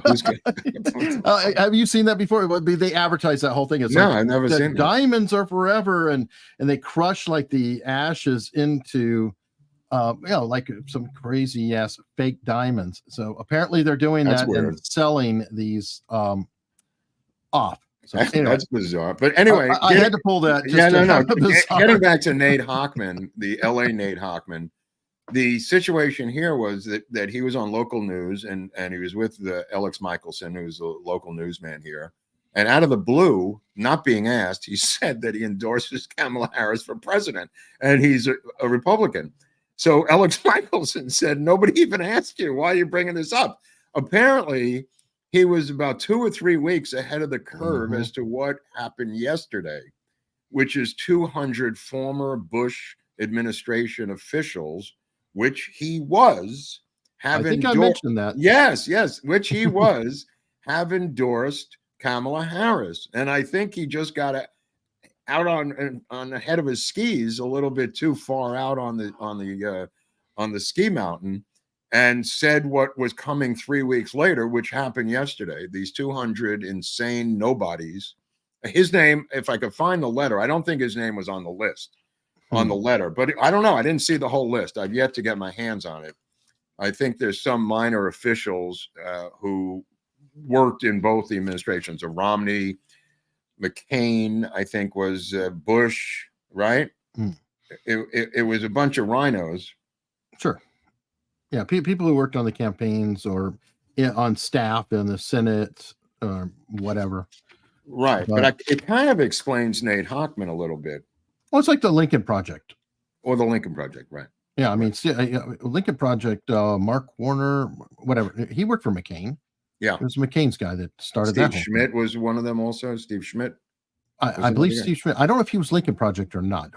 Well, he was McCain's campaign manager, right? He was, but I know both Mark Warner and Schmidt worked. I don't know their respective roles. Right. But the Lincoln Project team, I believe, is Warner. Anyway, this guy is going to be the DA of Los Angeles, and he will defeat Gascon. Took a lot of joy out of your win, though, didn't it, Mark? Yeah, absolutely. You can't just win a goddamn election in this country anymore and celebrate. It's got to be with some caveat. Yep. All right. So while we're talking about elections, you sent me this, that Bobby Kennedy needs to step up and get ready if he's going to take over California. Yeah, I talked about this the other night at the Republican Club. I said that I've been rooting for Bobby Kennedy to run for governor, and they were kind of like groaning. And I said, would you rather be ruled by the British? And then they started laughing because this guy's about to get into the race, this Brit. I mean, that's where we are, people. We've run out of Americans. We're bringing in people from other countries now to rule over us. I'd rather have a Kennedy than a British Kennedy. I mean, call me crazy, but I hope RFK gets into the race and actually runs, because what Shanahan said was, if he doesn't do it, I'm going to do it. So I'd rather have Kennedy do it than her. Now, getting back to Kennedy, it turns out his caveat that he's getting out of the race has some asterisks next to it, Eric. Well, yeah, isn't he and Tulsi Gabbard the co-chairs of the transition team? Right, but what I'm getting at is the fact of the matter is he's going to be on the ballot in the red states where he said to vote for him, the blue states where he said to him, and he famously said at a press conference in front of my face, 15 feet in front of me, that he was removing his name from 10 battleground states. Apparently not so easy, Eric. No, it's down to what, 5, 6? Yes, not so easy. But my beef is, my beef with the guy is, A, that he waited until 75 days before election day to do this, and B, he had to know he couldn't get off those ballots. And if he knew that, A, why did he wait so long? And B, why did he say it? The fact of the matter is he should have gotten out 6 months ago. And he could have gone to court. He could have done a lot of stuff with those ballots in the battleground states. He didn't. Why he waited until 75 days to extract all these public promises from Donald Trump and get them on the political record may be more Machiavellian than we're being led to believe at this time. I wish Barnes was here, because I thought he was working for him to get him on the ballots. Yeah, he might have been able to advise him that you needed to get off there earlier. Yeah, no, because now, legally he couldn't get off when he said he was going to remove his name from the 10. He couldn't do that. And he knew, he had to know he couldn't do it. I find it impossible to believe that he said in a massive press conference last Friday in Phoenix that he was going to remove his name from the 10 battleground states and not know that he couldn't pull that off. I find that impossible to believe. I'm sorry. Yeah. All right. Well, let's stick on. I mean, just to be frank, it may be North Carolina, it may be Georgia, it may be Michigan, and maybe Wisconsin. Those 4 states alone could hand her the presidency of the United States. Okay, this is where we're at, folks. This is where we're at. Everybody congratulating him and slapping him on the back. And it's not about his ideas. You got to get it through your heads. This is not a campaign of ideas this year. This is a campaign of freedom versus fascism. Okay? Just to be fucking blunt, I don't care about RFK's ideas. We're not in a college debating society any longer. This guy could have gotten out 6 months ago and pulled this off. Why he waited to 75 goddamn days before the election, he's going to have to answer for that at some point in his life. I'm sorry. All right. So back to I've got a few California stories, okay, queued them together. Close to approving $150,000 loans for illegal immigrants to help purchase houses. This is completely insane. It's never going to be constitutional. They're going to pass it because it's a one-party state. They want to give them, and they're saying it's not all illegal aliens, that low-income people could apply to this for this. But nevertheless, how do you pay the mortgage, Eric? This is what happened in 2008 with the housing collapse. They couldn't pay the mortgage. You could get into a house. Anybody could get in there. How do you keep the house? When your mortgage is $2,700 to $3,700 a month, and you all of a sudden you start spiraling out, that's what's going to happen. And maybe that's what they want to happen. I don't even know. Maybe that's their point. The banks can take back these homes, once they file for bankruptcy. Agree. I don't understand it personally. I do not understand it. It's like the balloon payments back then, as you pointed out. Yeah. Things of that sort. All right, now she wants to give $25,000 to every potential homeowner in the country, right? Something like that. Yeah. Let's see here. Copper wire back in the news. Okay. It's just such an LA story. They put together a copper wire theft unit of LAPD. Instead of they dismantled the gang unit and created the copper wire theft unit. And they've arrested a bunch of recyclers in North Hollywood who were paying for the copper wiring. It's not a complicated story, but it's led to the arrest of some of the people who are buying the copper wiring. But and the city council put out a statement saying, "You'll never hide from us. If you try to steal copper wiring, we will track you down to the ends of the earth." It was almost like they were dealing with bin Laden, the level of importance in the press release by the city council. But look, they've stripped the city bare, and there are recyclers who are paying top dollar for copper wiring. It's a real thing. That being said, my favorite story has got to be, I don't know if you have it up there, but the one in Aurora, Colorado, where they've taken over 5 apartment complexes, this new super gang that is the gang from Venezuela that has come in under the Biden administration's transport program. They've now physically seized 5 different apartment complexes, and the video has gone viral. The city councilwoman of Aurora, Colorado, got on the air yesterday in a video, and so did the mayor of Aurora, Colorado, and began to try to explain this video, which is these gang members with literally long rifles with telescopic lenses on them going door to door. This is the mayor on the right. This is the video, and that's the councilwoman or reporter on the left. And then on the extreme right is part of the video of them going door to door in apartment complexes that they have put in illegal aliens, and they are collecting the rent. So they are no, dude, this is unbelievable. They have installed these illegal aliens, and this is going on in Denver, but Denver refuses to respond to this inquiry. This is in Aurora, Colorado, which would be the same as a suburb where you live, Eric, of a major city. This is a suburb. My brother lives in Aurora, Colorado.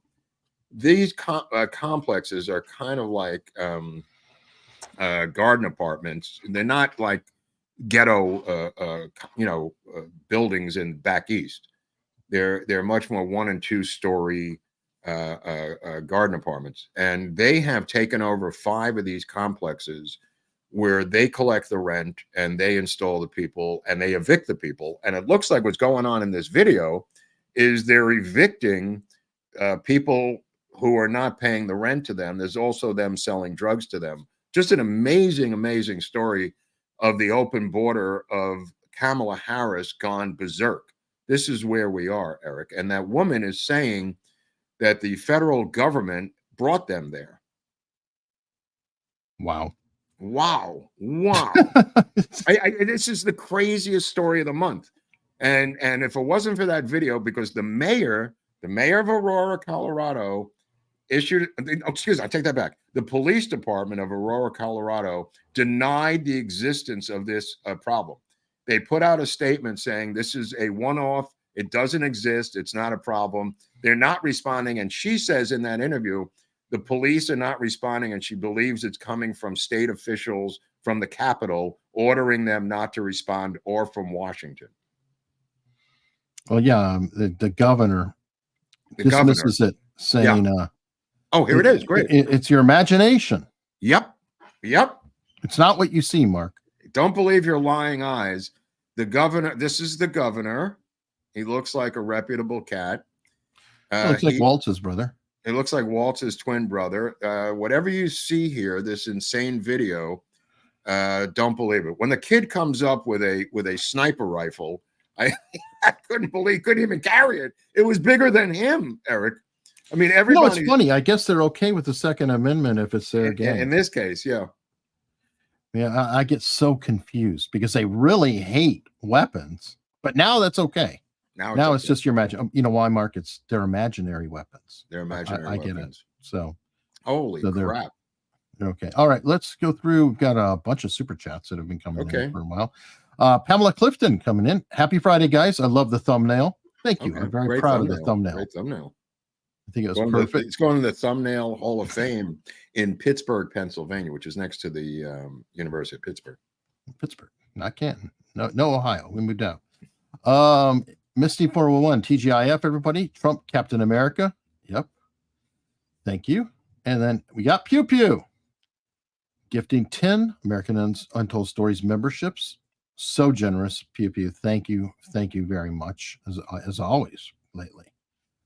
Jim tells you guys are awesome, and Proven Conspiracies is too. Thank you, Jim. I do appreciate that. James Malfatti, the $20 super sticker. Thank you.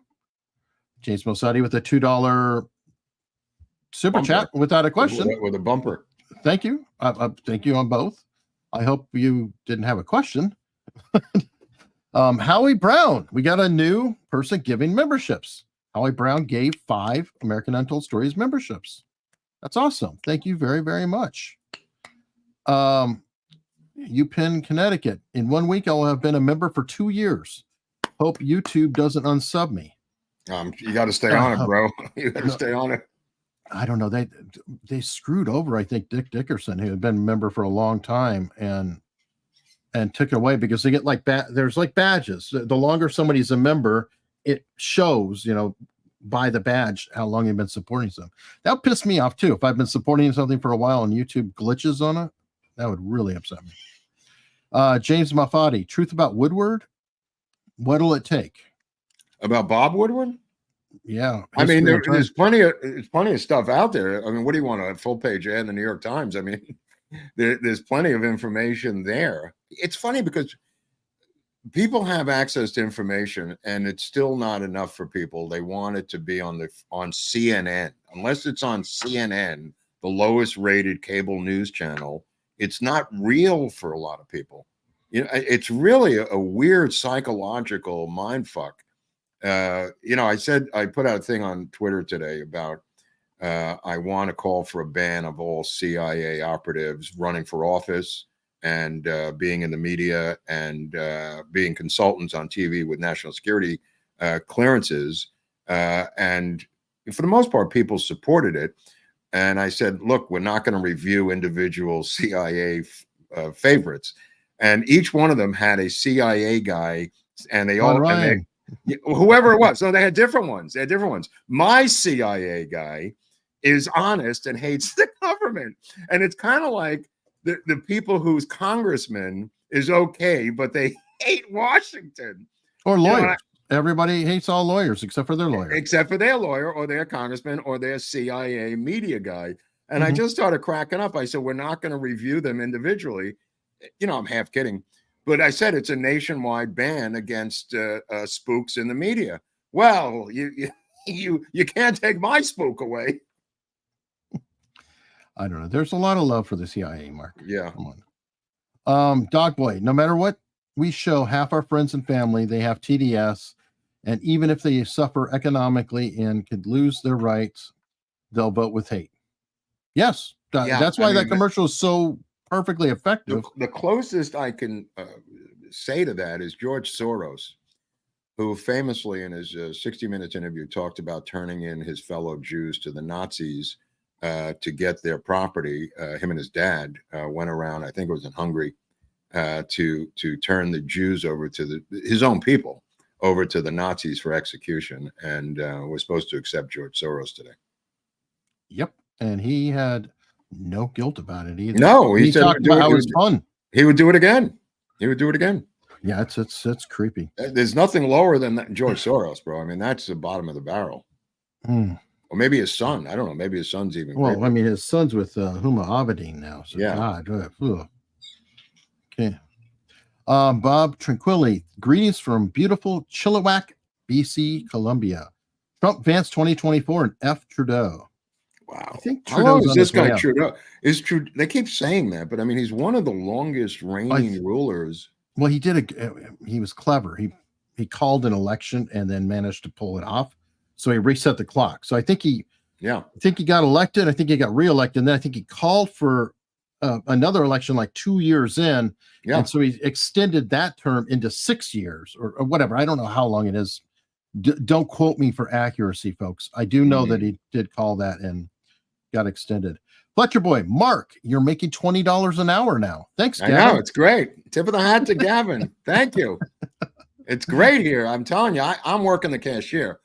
But the guy, my friend who's working fries, he is really just dripping in grease when he comes home. I mean, but, you know, we live in a $17,000 a month studio apartment here in LA. And there's 18 of us in the studio apartment, but we make ends meet. Gotta do what you gotta do. And I think you just answered this, but here we go. What does Mark think of Sean Ryan? Again, if you already spoke about it, I'll rewatch. No. It's not that. I don't know who he is. I'm not begrudging any individual person. I don't care. I don't mean that yes or no or endorsement, no endorsement. I am saying a blanket ban on all CIA, including everyone who's in the CIA. I know it's hard to swallow this, but these are professional media people, but not my CIA guy. I understand it's not yours. He's honest, but it's the other CIA guy. Who's the one who took over for Rush Limbaugh? Oh God, Buck Sexton. Buck Sexton. He's a good CIA guy. Why doesn't Buck Sexton have a problem? Dude, you Mike can't have Baker. it. Mike Baker's another one. They're all good CIA people. It's the CIA that kills people, not the actual agents. You got to ban them all. You got to ban them from TV. You got to ban them from running for election. And you got to ban them. There's plenty of jobs they can have. You just got to keep them out of media and elections. Anything else they can do, you can't do this. Let's see how busy they get in other areas. You want to open up a hair salon? Knock yourself out. Mike Sexton's, what's the guy's name? Buck Sexton's hair salon. Oh, yeah. Okay? You just can't be in media, bro. How about that? Read the book by Tricia Jenkins called CIA in Hollywood. You'll understand what I'm talking about. Watch our episode. There's a whole chapter about my involvement with the CIA. Hey, look, I've been wiretapped 8 times. I've been in federal court against them. I've been censored. I've had my scripts rewritten by them. I am tired of them being involved in media. Chase Brandon was their media bigwig operative. He was in charge of their intrusion into Hollywood, making it an official intrusion. They actually have offices now in the various studios in Hollywood. If that's the kind of country you want to live in, you're going to differ from me. I do not care about your individual favorite CIA agent. I'm not going to pass judgment on each person like it's some sort of litmus test. They all have to go. They can do whatever they want. Just can't do it in media and politics. Okay, do whatever you want. Just can't do it here because we can't trust you, bro. We can't trust you. You have an organization that has run Operation Mockingbird, the Mighty Wurlitzer, Operation Artichoke, Northwood. I mean, but I'm talking about media related stuff. Oh, okay. You know, I'm just trying to focus on media. You just got to stay out of media and politics, and we can't rate or judge each individual applicant. This is not what I'm talking about. We're not going to give you a lie detector test.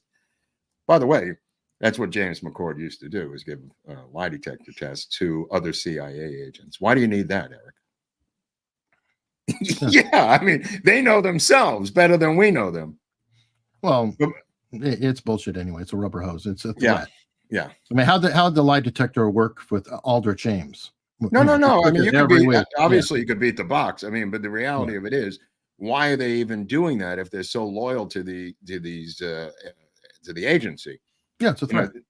Yeah, I mean, it's to keep you in line. But you know, when CNN hires one of these guys to come right out of Langley and be on air, you know, with Wolf Blitzer, and they're making $3 to $5 million a year with a national security clearance that they still have in their hip pocket. I mean, CNN is not hiring them because they have a nice hairdo. They're hiring them for access to power and information and intel. That's what I'm talking about. And you could tell me, Mark, it's unconstitutional, but tell me about Joe Biden getting 3 Supreme Court rulings about not allowing the repayment of student loans and ignoring them. The Supreme Court ruling, that was unconstitutional. We're in a different time period now. Things that may appear to be unconstitutional yesterday may not be tomorrow. Yeah, no, I totally agree. Dustin said, just ordered a year supply of Independence. Hopefully it cures my friend's severe case of TDS. I think it's a topical ointment. I think you have to apply a topical, Dustin. Yeah, and it's a chronic condition. It's like a cream. You got to keep putting it on there. We got Helena Olijanek. Thank you very much. Mary Undoer of Knots. Do you give personal loans? The YouTube or us? I don't know. Don't get the context. Pete's Guide. Mark, I'm hoping to get an awesome mad level joke from you out of this. By wearing the Mickey D hat, are you hoping that she will bend the knee before you? I think it's more in relation to her lying about working at McDonald's than anything else. It's also a nice hat. I had actually bought the hat a while back. Yeah, it's not a bad hat. Dick Dickerson's back with 20 American. I thought he was banned. I thought he was banned from show business.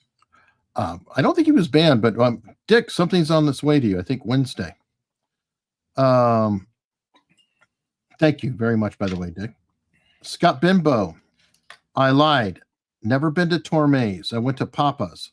Good jazz guitar. Let me tell you something. Torme's is overrated. I'll just tell you that right now. Okay. Overpriced and overrated. Oh, everything's overpriced now. Yeah. But this was overpriced even for overpriced. I mean. Okay. Actually, I got to tell you a story about that. Yeah. A couple of weeks back for Leslie's birthday, we went to a really, a nice restaurant that was overpriced and had goofy ass service. Like the worst kind of service you can have, which is they ignore you. Yep. And then they're persistent. Yep. And it's like, they can't seem to find the balance. It's like, just be there when I need you. Don't be there. Right. Be sort of like, don't always ask me how's the food when I just put it in my mouth. I agree. Things like That's that. what happened here.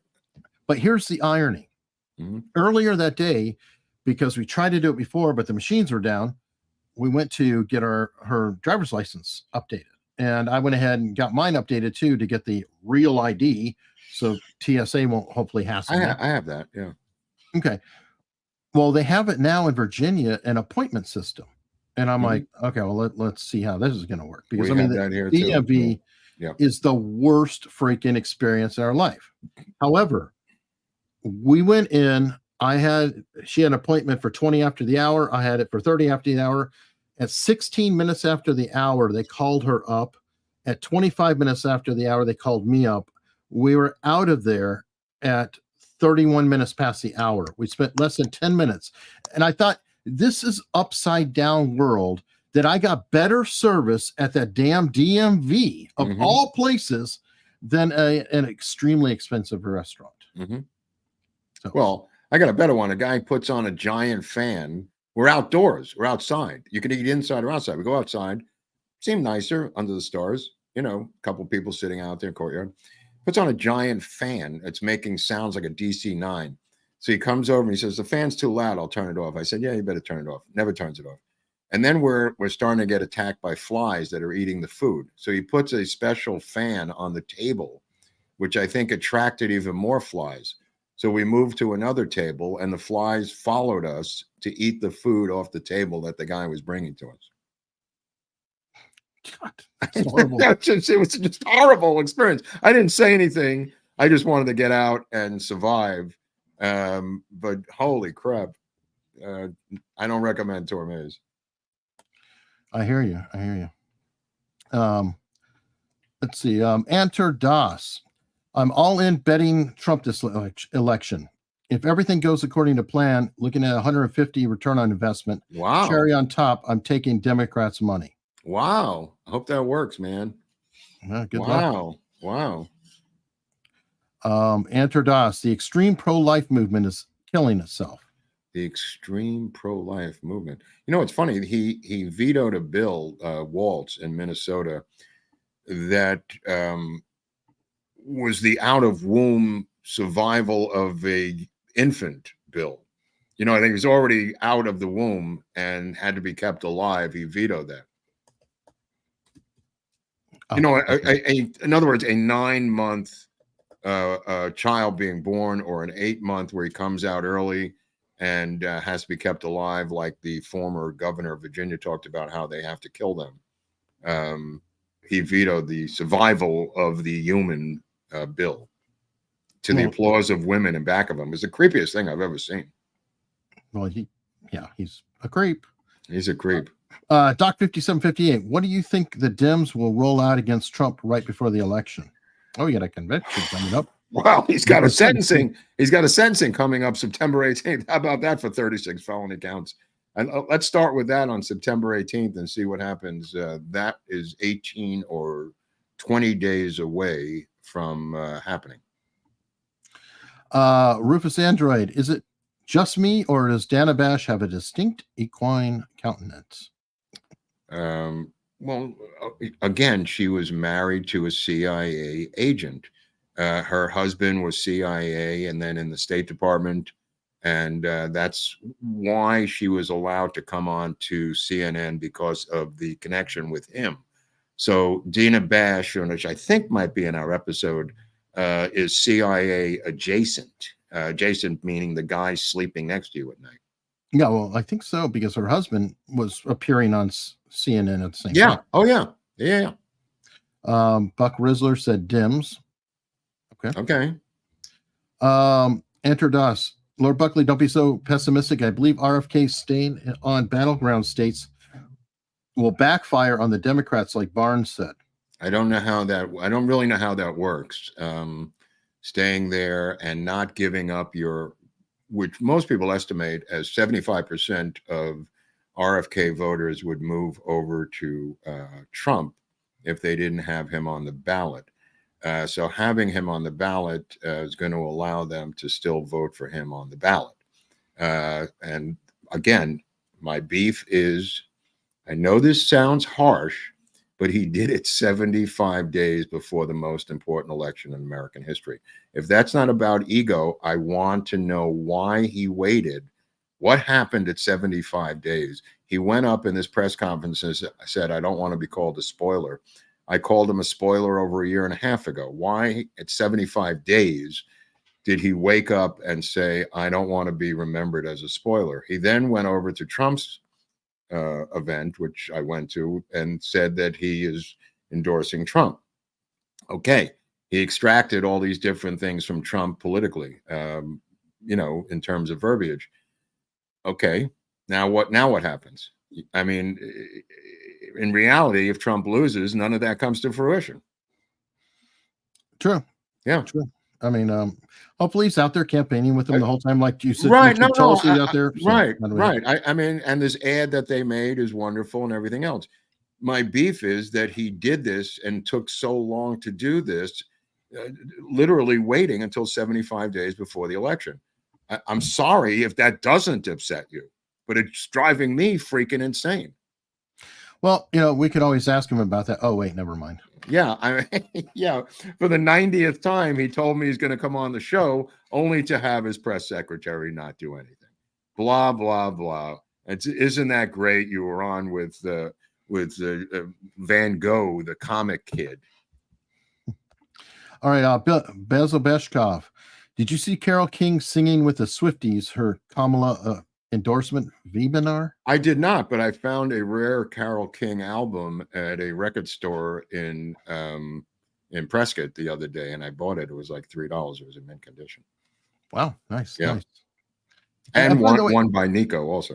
And by the way, guys, we know that the celebrities are going to go for the Democrats. However, Beyonce didn't show up at the DNC. Damn.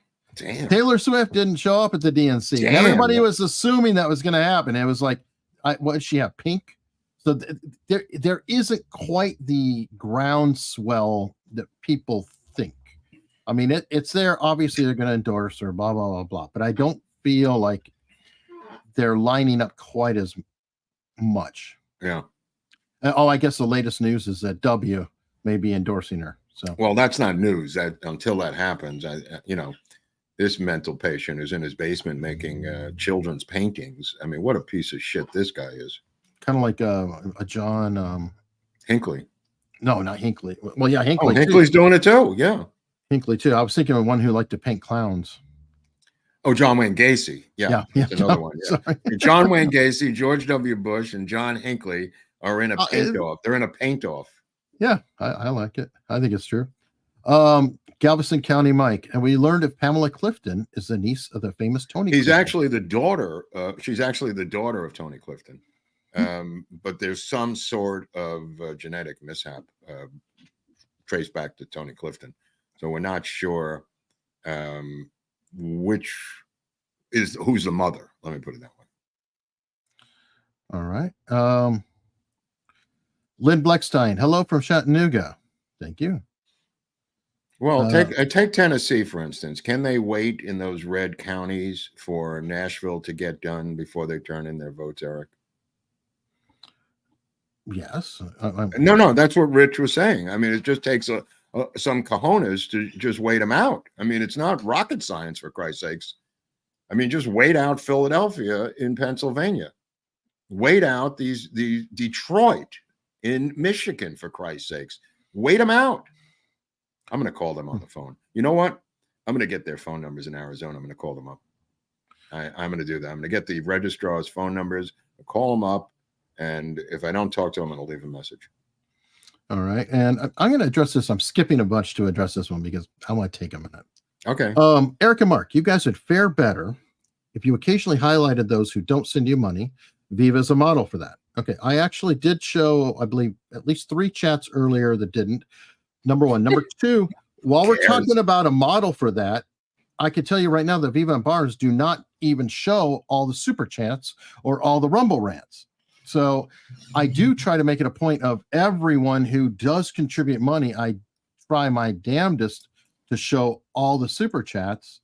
So I'm kind of in a box. And if there's too many super chats, and I'm very thankful for them, it's going to get a priority, but it does interrupt the flow. Mark can tell you right now, Mark would love to be doing more stories right now, but we want to make sure that we're taking care of people who are supporting us.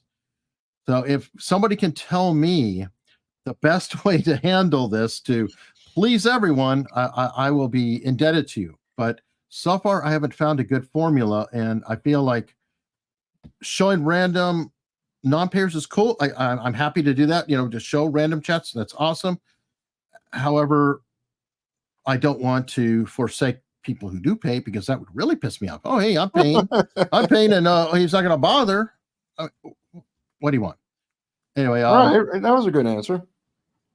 Boo Boo Bing Bang said, here for the membership battles. Whoa. Yeah, that's an Olympic. It's going to be an Olympic event in 10 years. Chris Homer with the super sticker. Thank you. I told you I spoke at this thing the other day, right? Yeah. I want to go into that in a moment. It was just crazy, man. Make McDonald's great again hat. I have my MAGA hat, but I thought I'd wear this one for Kamala. Oh, of course. I mean, it's on point.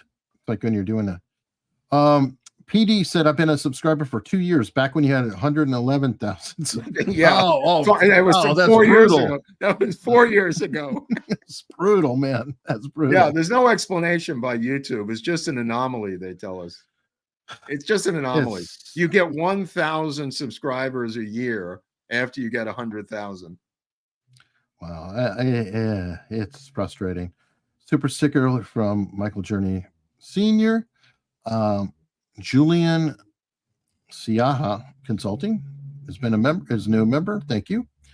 Let's see. Lynn Bleckstein. I have a cousin in LA who used to be vocal in his Democrat support. However, in the last 6 months, he has been silent. Not a single deranged peep. That's progress. I mean, again, there's no real. California's not in play. I mean, I spoke to some RFK supporters here in California, and they're still voting for RFK in California. And I said, it doesn't make any sense, bro. And they said, we don't care.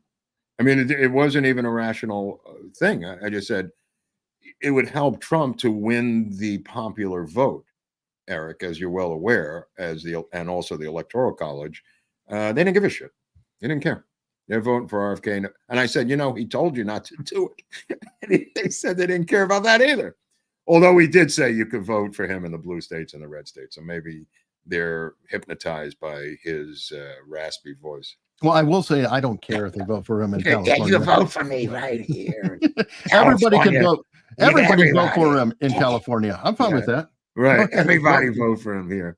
How did Biden get off the ballot? I'm curious. How did they switch to her on the ballots in these various states? Oh, it's a miracle how that works. Yeah. How did that work? I don't know.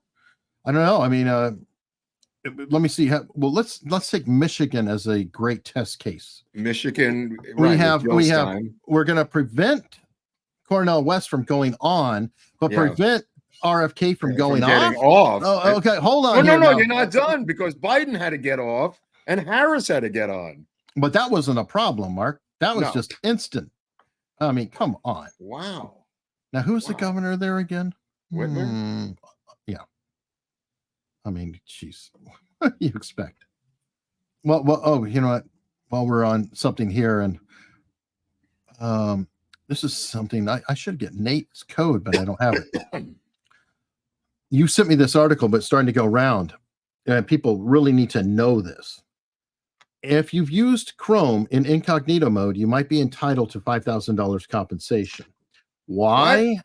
Because they said that they're not tracking you when you're using incognito. Pay to play. Where do I get my check? Where do I pick up my check? It's a lie. I did use incognito on Chrome, by the way. Well, you're in California, and that's why I sent you that, because I'm gonna go to that page tomorrow and fill it out.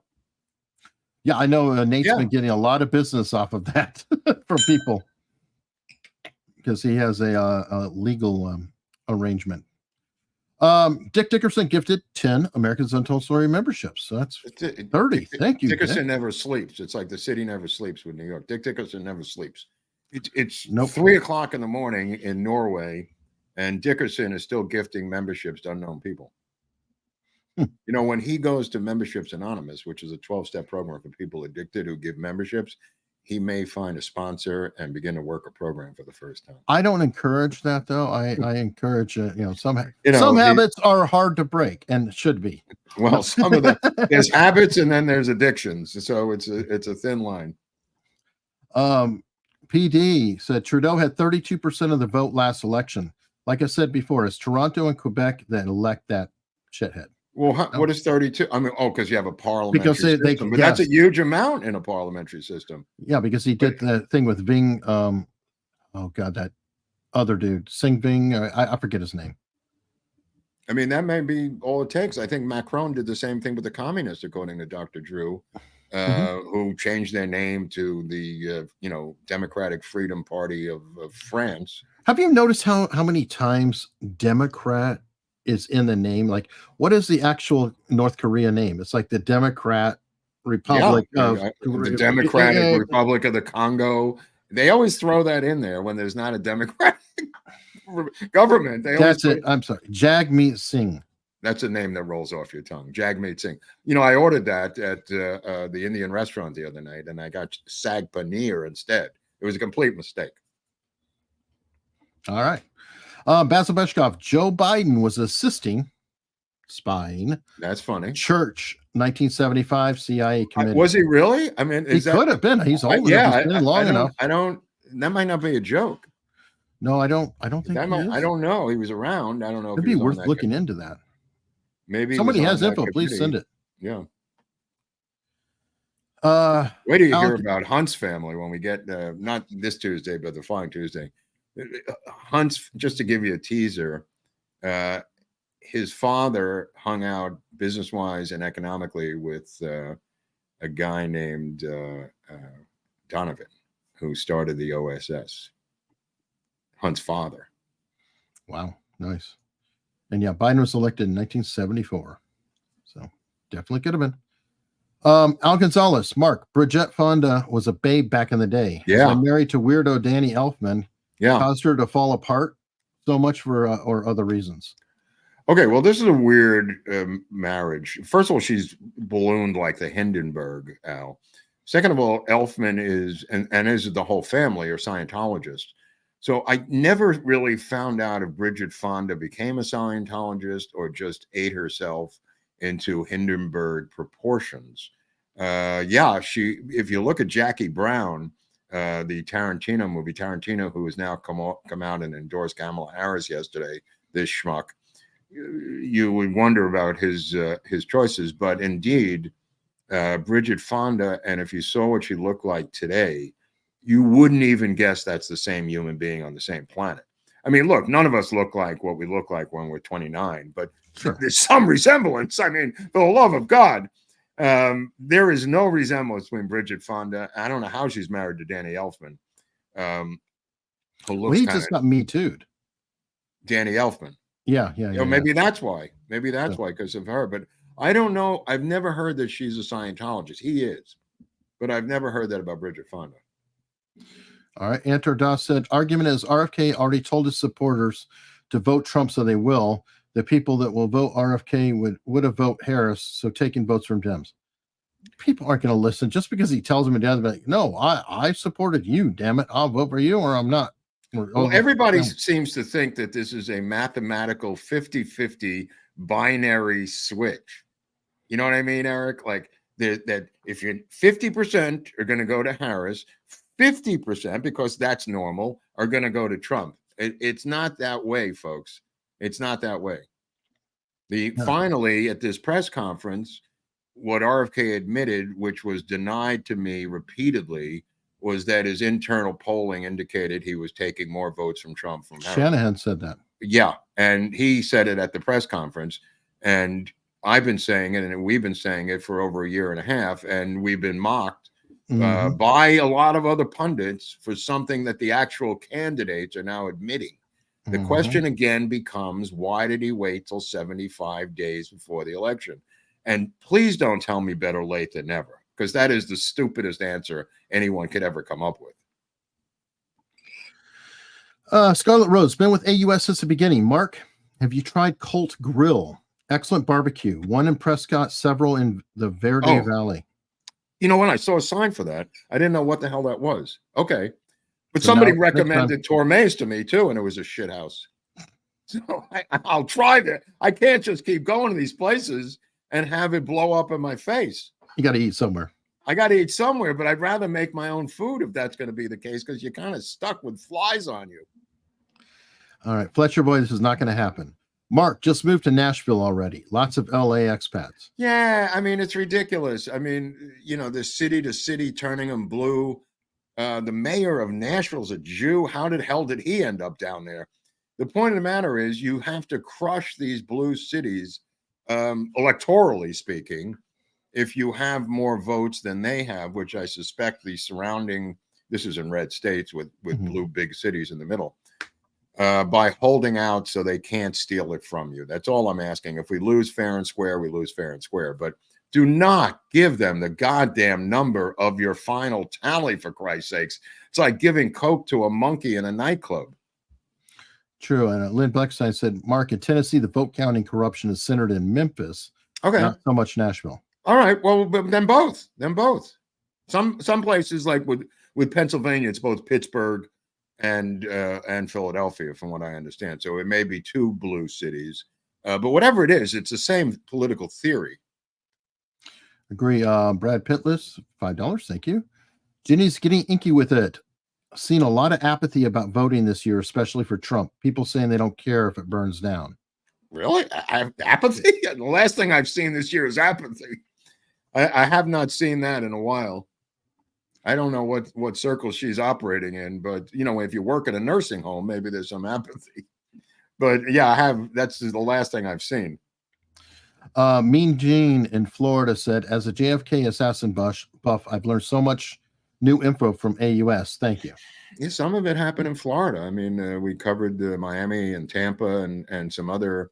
By the way, the theory behind his death, according to Carol Lonig of the Washington Post, was because he had affairs with women, and he got his head, a thing happened to his head because of his affairs with women. It's crazy. It's absolutely crazy. I mean, her theory, and that the Secret Service was exhausted. I swear to God, and I emailed it to Vince, who we'll have back on the show probably in September, because he's got a new book coming out. That Vince Palomaro, the world's leading expert on the Secret Service. I want to ask him about this woman's book, because it's not low profile. She's got 2 Pulitzer Prizes, needs to be addressed, and maybe he can address it. All right. This is a good one. Daniel Friedrichs has been a member for 3 months. Tarantino wants feet pics from Harris. He already got them. He got the feet pics, and it took a while, and there's some dispute as to whether those are her actual feet in the pics. But Tarantino did get photos of some woman's feet who's Indian Jamaican, Jindian. All right, Jenny's icky with it. What's this one? Do you think the data breach regarding Social Security numbers recently could be tied in with voting, i.e. regular people in other places and vote for them? No, I think it's just a data breach, and they'll sell batches of Social Security numbers like any other data breach. Yeah, they don't have a political agenda. It's more for selling and to get fraudulent loans, because they can go apply for a loan for a house or for a car. But that's the sub-buyer of the list. Yeah. That's all the way down.